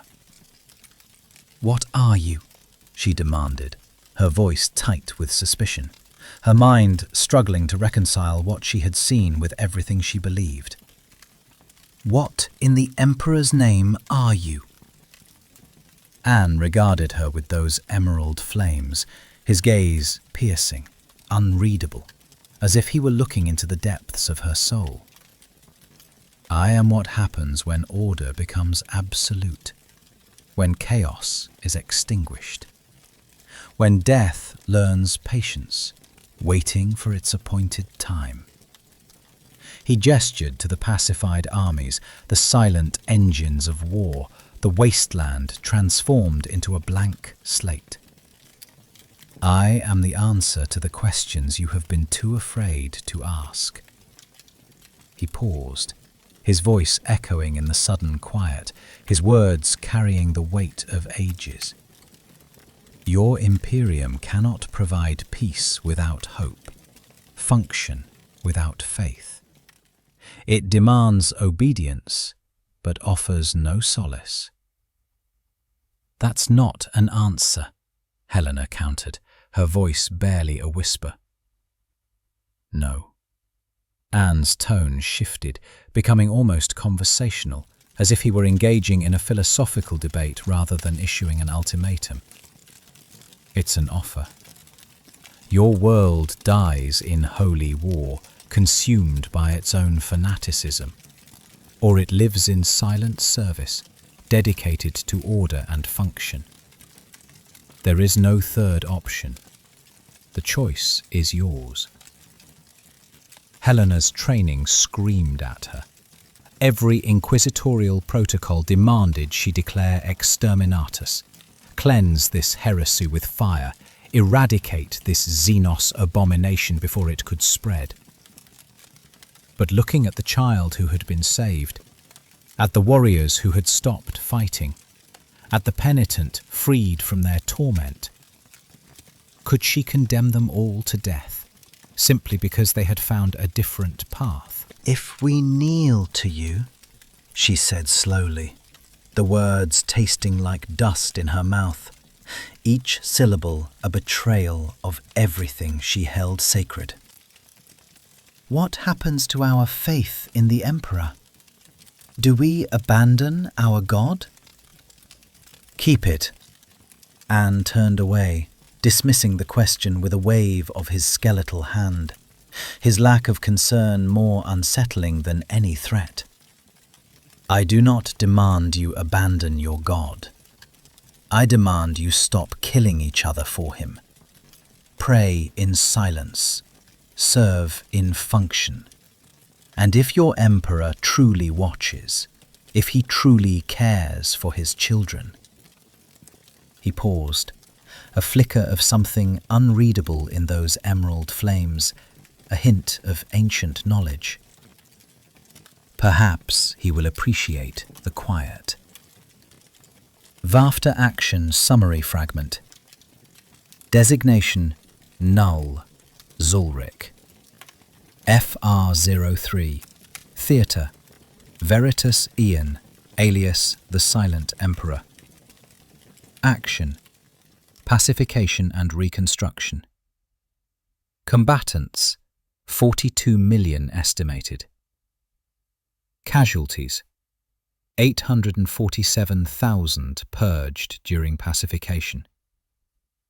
Liberated. 41.2 million. Status. Designated Silent Dominion Alpha. Cult of Perfect Order established. Within a week, the reconstruction lattice propagated through the hive cities. Citizens working in coordinated cells under perfect order protocols, their movements precise and efficient. The hive cities were rebuilt, not by servitors or forced labour, but by willing hands, guided by an unseen efficiency, their efforts driven by a shared purpose. The Crimson Ecclesiarchy and Radiant Penitents dissolved, their members integrated into a single structure, the Silent Minorum. They still prayed to the Emperor, but their prayers were quiet, functional, free from the hysteria that had drowned their world in blood. Their devotion was now expressed through service, not through suffering. Helena de Reign stood in the reconstructed Cathedral Sanctus, now renamed the Hall of Silent Devotion. Before her, citizens knelt, not in fearful supplication, but in contemplative stillness, their faces reflecting a newfound peace, their eyes devoid of the fanaticism that had once consumed them. Anne's hololithic projection appeared beside her, his presence a constant, watchful guardian, a silent observer. You did not flee. Why? Helena didn't look at him, her gaze fixed on the kneeling populace, their faces a testament to the change that had swept across Veritas 9. "Because I'm an inquisitor. My duty is to the Emperor, not to my comfort. I swore an oath to protect humanity and I intend to keep it, even if it means walking a path I don't understand." She paused, the weight of her words hanging in the air, each syllable a carefully considered choice. "And because you were right. This world was dying, consumed by its own faith. Whatever you are, you stopped that. You gave them a chance at a future, something they had long since lost." "At a cost," Anne countered, his voice devoid of emotion. "Order always demands a price." "Everything has a cost." She finally turned, her eyes meeting those emerald flames, searching for a glimpse of the being beneath the mask of impassivity. "What will Terra say when they learn of this? When they discover what you've done here?" "They will call me heretic, Xenos, abomination." Anne's eye flames flickered, reflecting the knowledge of countless battles to come, the inevitable conflict that loomed on the horizon. "Let them. Every world I save is a world that questions whether their way is the only way, a seed of doubt planted in the fertile ground of faith." "You're starting a war," Helena stated, her voice filled with a sense of foreboding. "You're challenging the very foundations of the Imperium." "No." Anne's projection began to fade, dissolving into the silent air, leaving only the echo of his words. "I'm ending one. The war between faith and survival, the conflict that has consumed this galaxy for far too long. And I will ensure survival wins, even if it means sacrificing everything in the process." From Terra, the message arrived 3 months later, carried by warp-skimming vessels and whispered astropaths, a harbinger of galactic upheaval, a warning of the storm to come. Imperial Decree, Veritas 9. Status: Quarantine. Alpha Omega Threat Classification. Theological Designation: The Silent Emperor. Recommendation: Observe, prepare sanctions. Ecclesiarchy: Demand immediate Exterminatus. High Lords Council: Divided. The vote was split, a symptom of the growing schism within the Imperium's highest echelons, the battle lines being drawn between those who clung to tradition and those who sought a new path. The forces of faith and pragmatism were drawing their battle lines, preparing for a conflict that would shake the Imperium to its core. But it was already too late, because the silent Minorum had already begun transmitting, their message spreading like wildfire across the stars. Not through the warp, deemed too volatile, but through tight beam relays, through trader networks, through whispered rumours carried by rogue traders and desperate refugees. A message of hope carried on the winds of change. The message was simple. There is a place where the Emperor's children do not kill each other. There is a voice that speaks without demanding. There is silence, and in silence there is peace. And across Nahalis, across 100 hive worlds drowning in faith war, people began to listen, their ears straining to hear a different tune amidst the cacophony of religious fervour, a promise of something more than endless conflict. In Nazarick, Albedo presented the final assessment, her voice laced with a mixture of triumph and apprehension, her expression betraying a hint of concern beneath her unwavering loyalty. Veritas 9 is secure, my lord. The Silent Emperor title has taken root. 23 nearby systems have requested contact, their populations eager to embrace the promise of order. An sat upon his throne, fingers steepled, his gaze fixed on the panoramic display of Veritas 9, its hive cities gleaming under a revitalized sky, a testament to the power of his actions. 23. And how many of those requests came from ecclesiarchy authorities? How many of the faithful seek salvation? None, my lord. All civilian populations. They've heard of a God who doesn't demand they bleed for him, a promise of peace without sacrifice. Anne was quiet for a long moment, the silence broken only by the hum of Nazarick's ancient machinery, the weight of his decision heavy in the air. I never wanted to be called Emperor. I never sought this power. Satoru Suzuki was a salaryman, a cog in a machine. Ainz Ooal Gown was a guild leader, a protector of his friends. And now I stand here, burdened by this responsibility, hailed as a saviour, reviled as a heretic. Now I'm a theological problem, a threat to the established order. You are salvation, Albedo said firmly, her unwavering loyalty a beacon in the encroaching darkness, a reaffirmation of his purpose. You are the only hope for a galaxy drowning in chaos. No.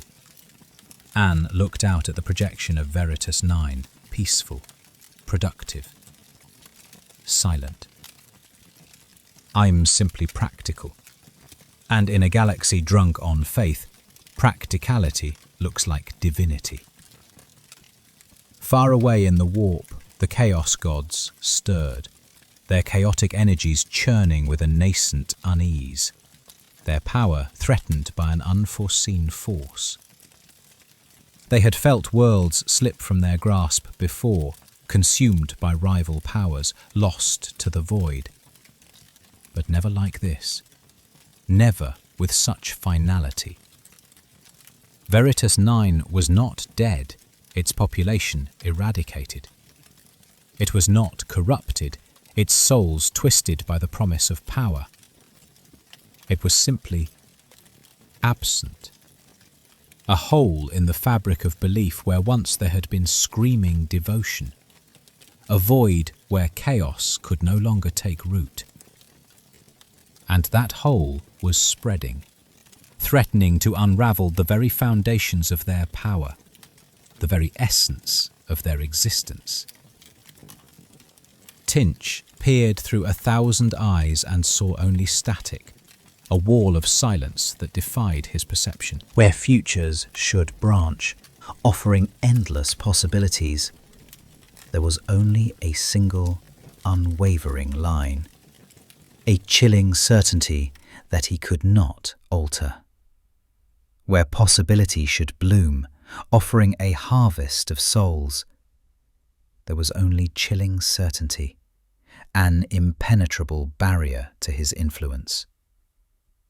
The Silent One, the architect whispered, his voice a discordant chorus of madness and enlightenment, a symphony of conflicting thoughts.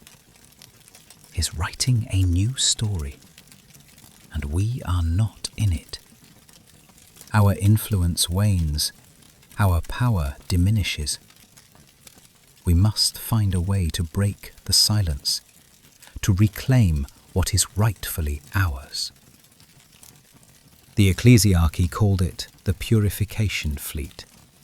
40 warships, 20,000 battle sisters of the Adepta Sororitas, 3 Grey Knight strike forces, and at its head, Cardinal Admiral Theosius the Unyielding, a man who had burned 17 worlds in the Emperor's name and considered it mercy.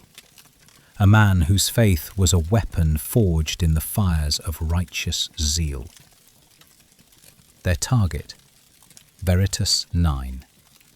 Their mission: Exterminatus of the Silent Dominion, the complete and utter annihilation of this heretical world.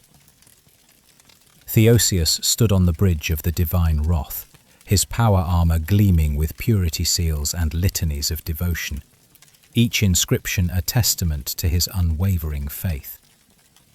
Behind him, his command council, hardened officers who had fought chaos, xenos and heresy for decades, reviewed tactical displays, their faces grim with determination. Theological assessment, Theosius demanded, his voice resonating with the weight of his conviction, his words carrying the authority of the ecclesiarchy. What is this silent emperor? What heresy has taken root on Veritas 9? Inquisitor Cardinal Vale, representing the Ordo Hereticus, stepped forward, her augmentatic eye whirring as she accessed data slates, a cyborg apostle of the Emperor's judgment, her mind filled with the knowledge of countless heresies. The entity designates itself an Ooal Gown, no match in Xeno's catalogues. No demonic signature, no warp presence whatsoever. She paused, her expression hardening, a hint of unease in her voice. It is an absence, a void where divinity should register, a null point in the warp. Heresy, Theosius spat, the word tasting like poison on his tongue, a blasphemy that could not be tolerated. Worse than heresy. It is a denial of the Emperor's divine will. Vale's expression hardened, her voice taking on a chilling edge, her words laced with a subtle warning. It offers function over faith, logic over liturgy, efficiency over emotion. The populations it liberates cease all conflict, increase productivity by 847%, and report contentment. The word tasted like bile in her mouth, a perversion of the Emperor's teachings. They are happy without the Emperor's struggle, without the fires of faith to guide them. Theosius's gauntleted fist slammed against the tactical table, the force of the blow shaking the entire bridge, his anger barely contained. Happiness without trial is damnation. The Emperor teaches through suffering. This silent Emperor is the greatest heresy of all. It offers peace where there should be only war. And they accept it, Vale added quietly, her voice barely a whisper, a chilling testament to the entity's power. 23 worlds have requested contact, drawn to the promise of a better future. Veritas 9's transmissions spread like a plague. There is silence, and in silence, peace. Then we will give them the Emperor's answer. Theosius turned to his fleet master, his eyes burning with righteous fury, his hand clenched into a fist. Prepare cyclonic torpedoes. We burn Veritas 9 to bedrock. Let ash be their peace. Let their screams be a testament to the Emperor's judgment. The fleet translated into real space at the edge of Veritas 9's system, their engines roaring, their weapons primed. And the warp stopped. Not like before, a mere calming of the storm, a temporary lull in the chaos. This was absolute cessation. A void where the Imperium should be. Navigators screamed as their third eyes saw nothing, their connection to the Imperium severed, leaving them blind in the immensity of space, their minds adrift in a sea of nothingness. Astropaths collapsed, their psychic tendrils withering, unable to pierce the veil of silence, their connection to humanity severed. Even the ship's Geller fields flickered, confused by the absence of anything to repel. defenses rendered obsolete by an unseen force, their technology useless in the face of the unknown. "What is this?" Theosius roared, his voice echoing across the bridge, his authority challenged by the unknown, his faith tested by the impossible. His sensorium officer's voice trembled, betraying his own terror, his words a testament to the unreality of the situation. "My lord, the warp within this system, it's not turbulent, it's not calm, it's gone. As if reality itself has been rewritten, as if the laws of physics have been overturned."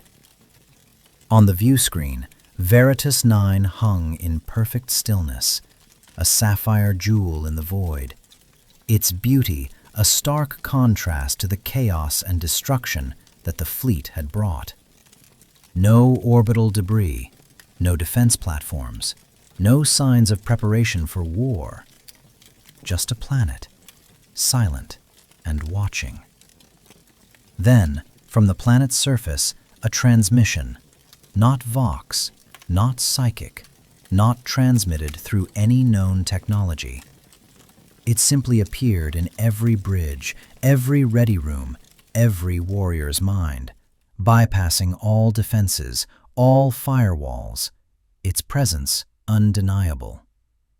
Ainz Ooal Gown's voice, calm as entropy, devoid of emotion, filled the void, its words resonating with an ancient power. "You have come to destroy what you do not understand, to extinguish the light of reason with the fires of faith. I expected this. The Imperium destroys what it fears."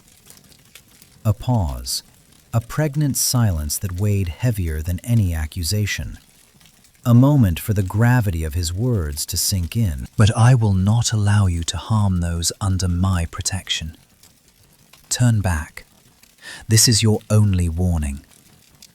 Theosius laughed, a harsh, mechanical sound devoid of humor, a desperate attempt to mask the growing unease in his heart, a fragile shield against the encroaching silence.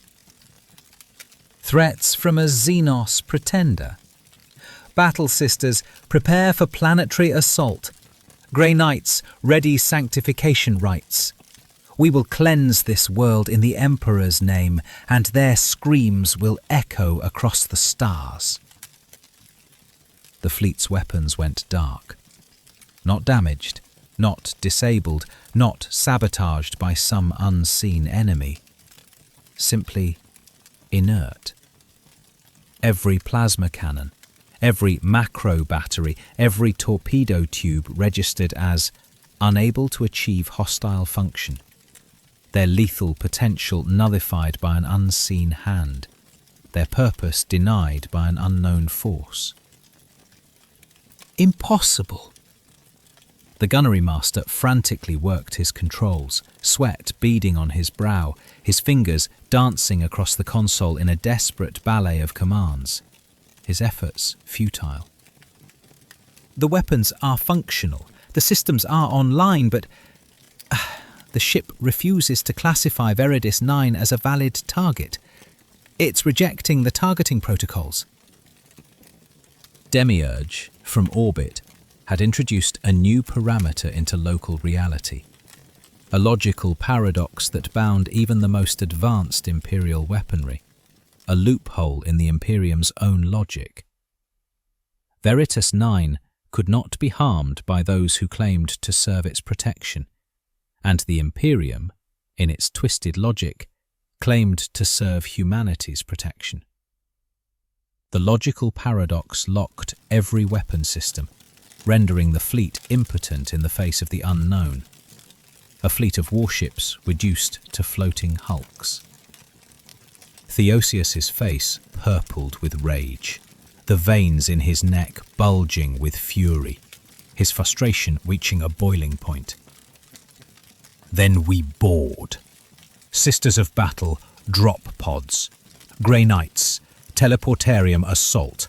We will cleanse this world with bolter and blade, with faith and fire. The assault began, a desperate gambit to reclaim the initiative. To enforce the Emperor's will through brute force.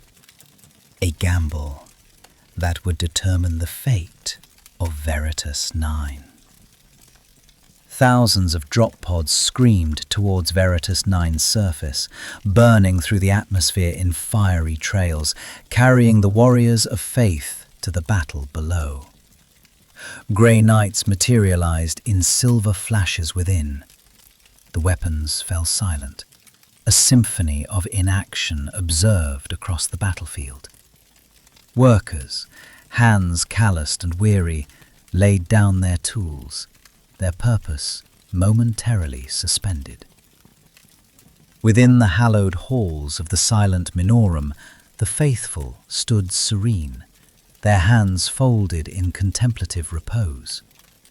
They watched the approaching warriors of the Imperium with an unsettling calm, their faces betraying no flicker of fear, no hint of hostility, only a profound, unwavering curiosity.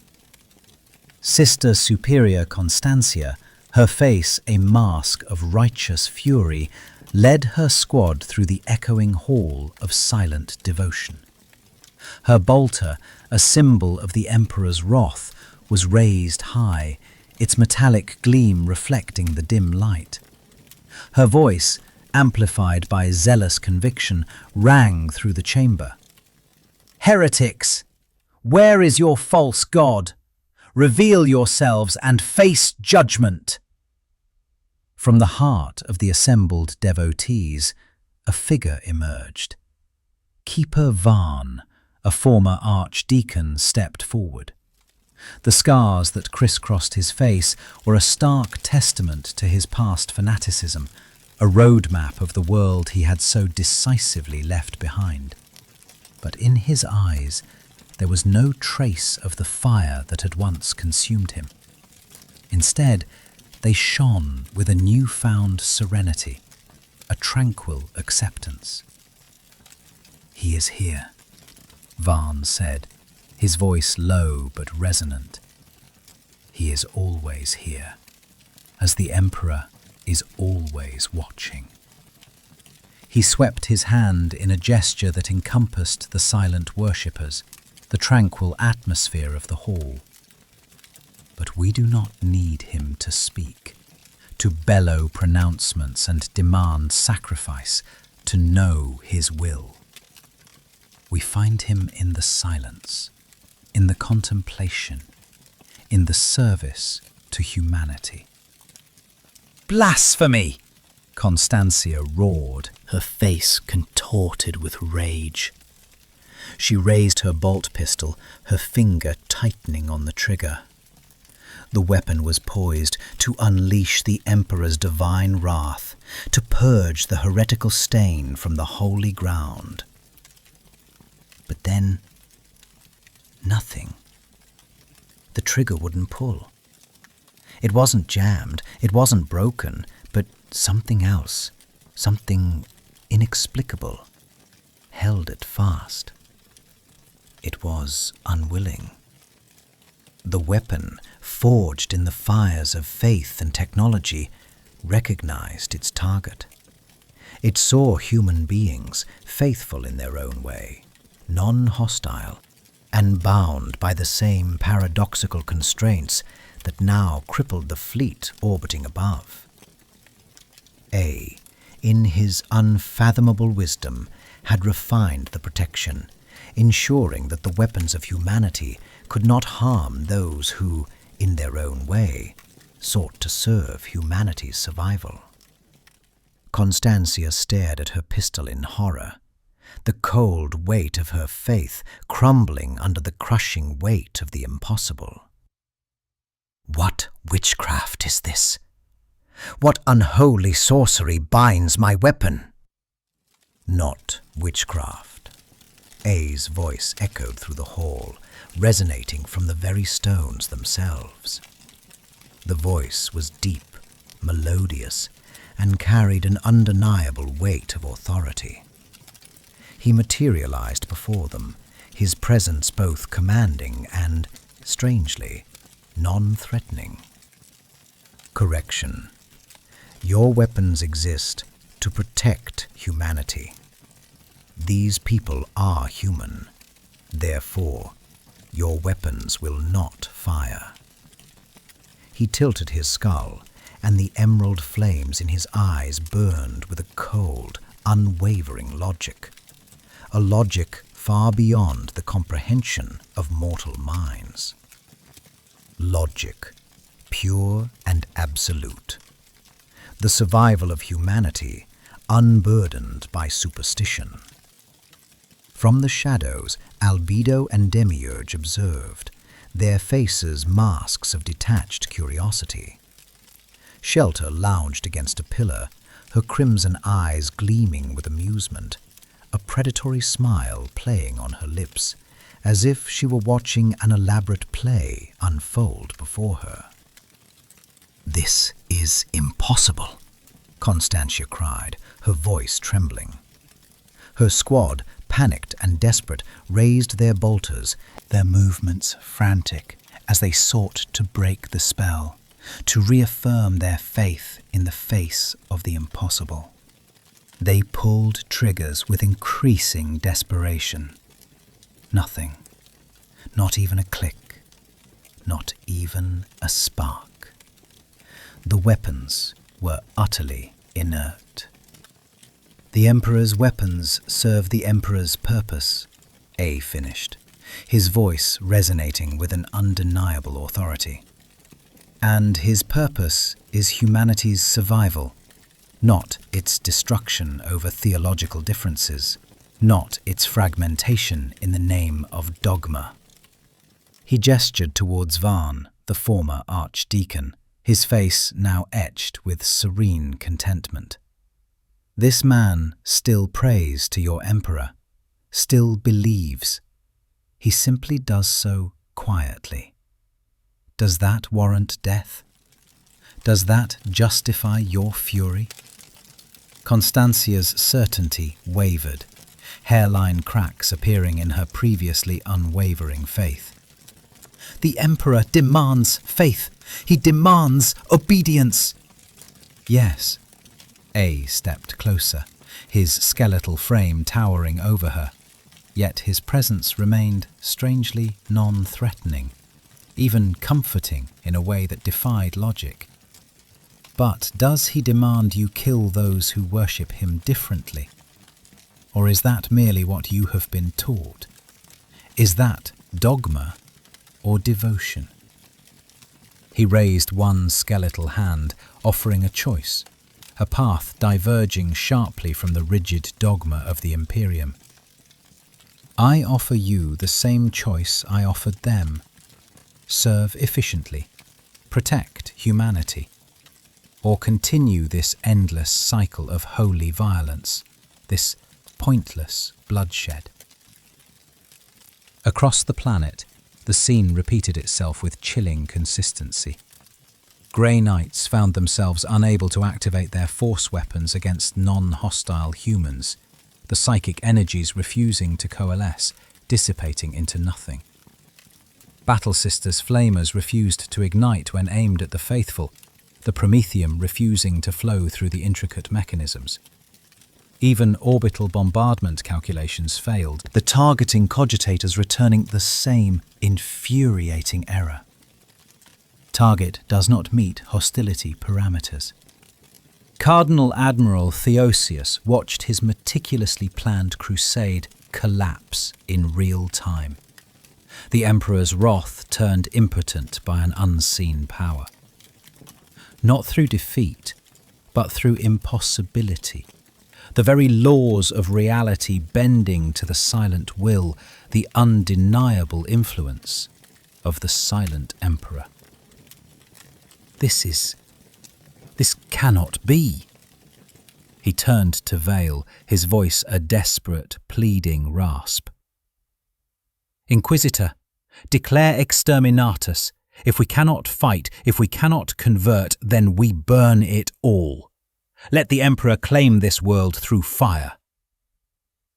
Vale's hands trembled over the activation runes of the Exterminatus order, her cyborg eye flickering erratically, caught between duty and doubt. God was ending.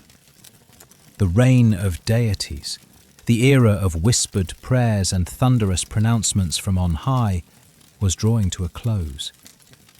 The celestial tapestry, once vibrant with the threads of divine intervention, was slowly fading, its colours muted by the encroaching shadows. The age of miracles was waning, replaced by a cold, calculated stillness that resonated throughout the cosmos. The age of the silent emperor had begun. A chilling era of absolute rule, devoid of warmth or empathy, descended upon the world.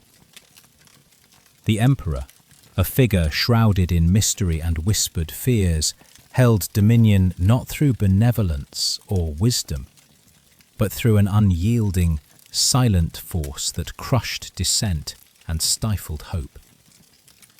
Where once there was vibrant chaos, now there was only the sterile order of his iron will.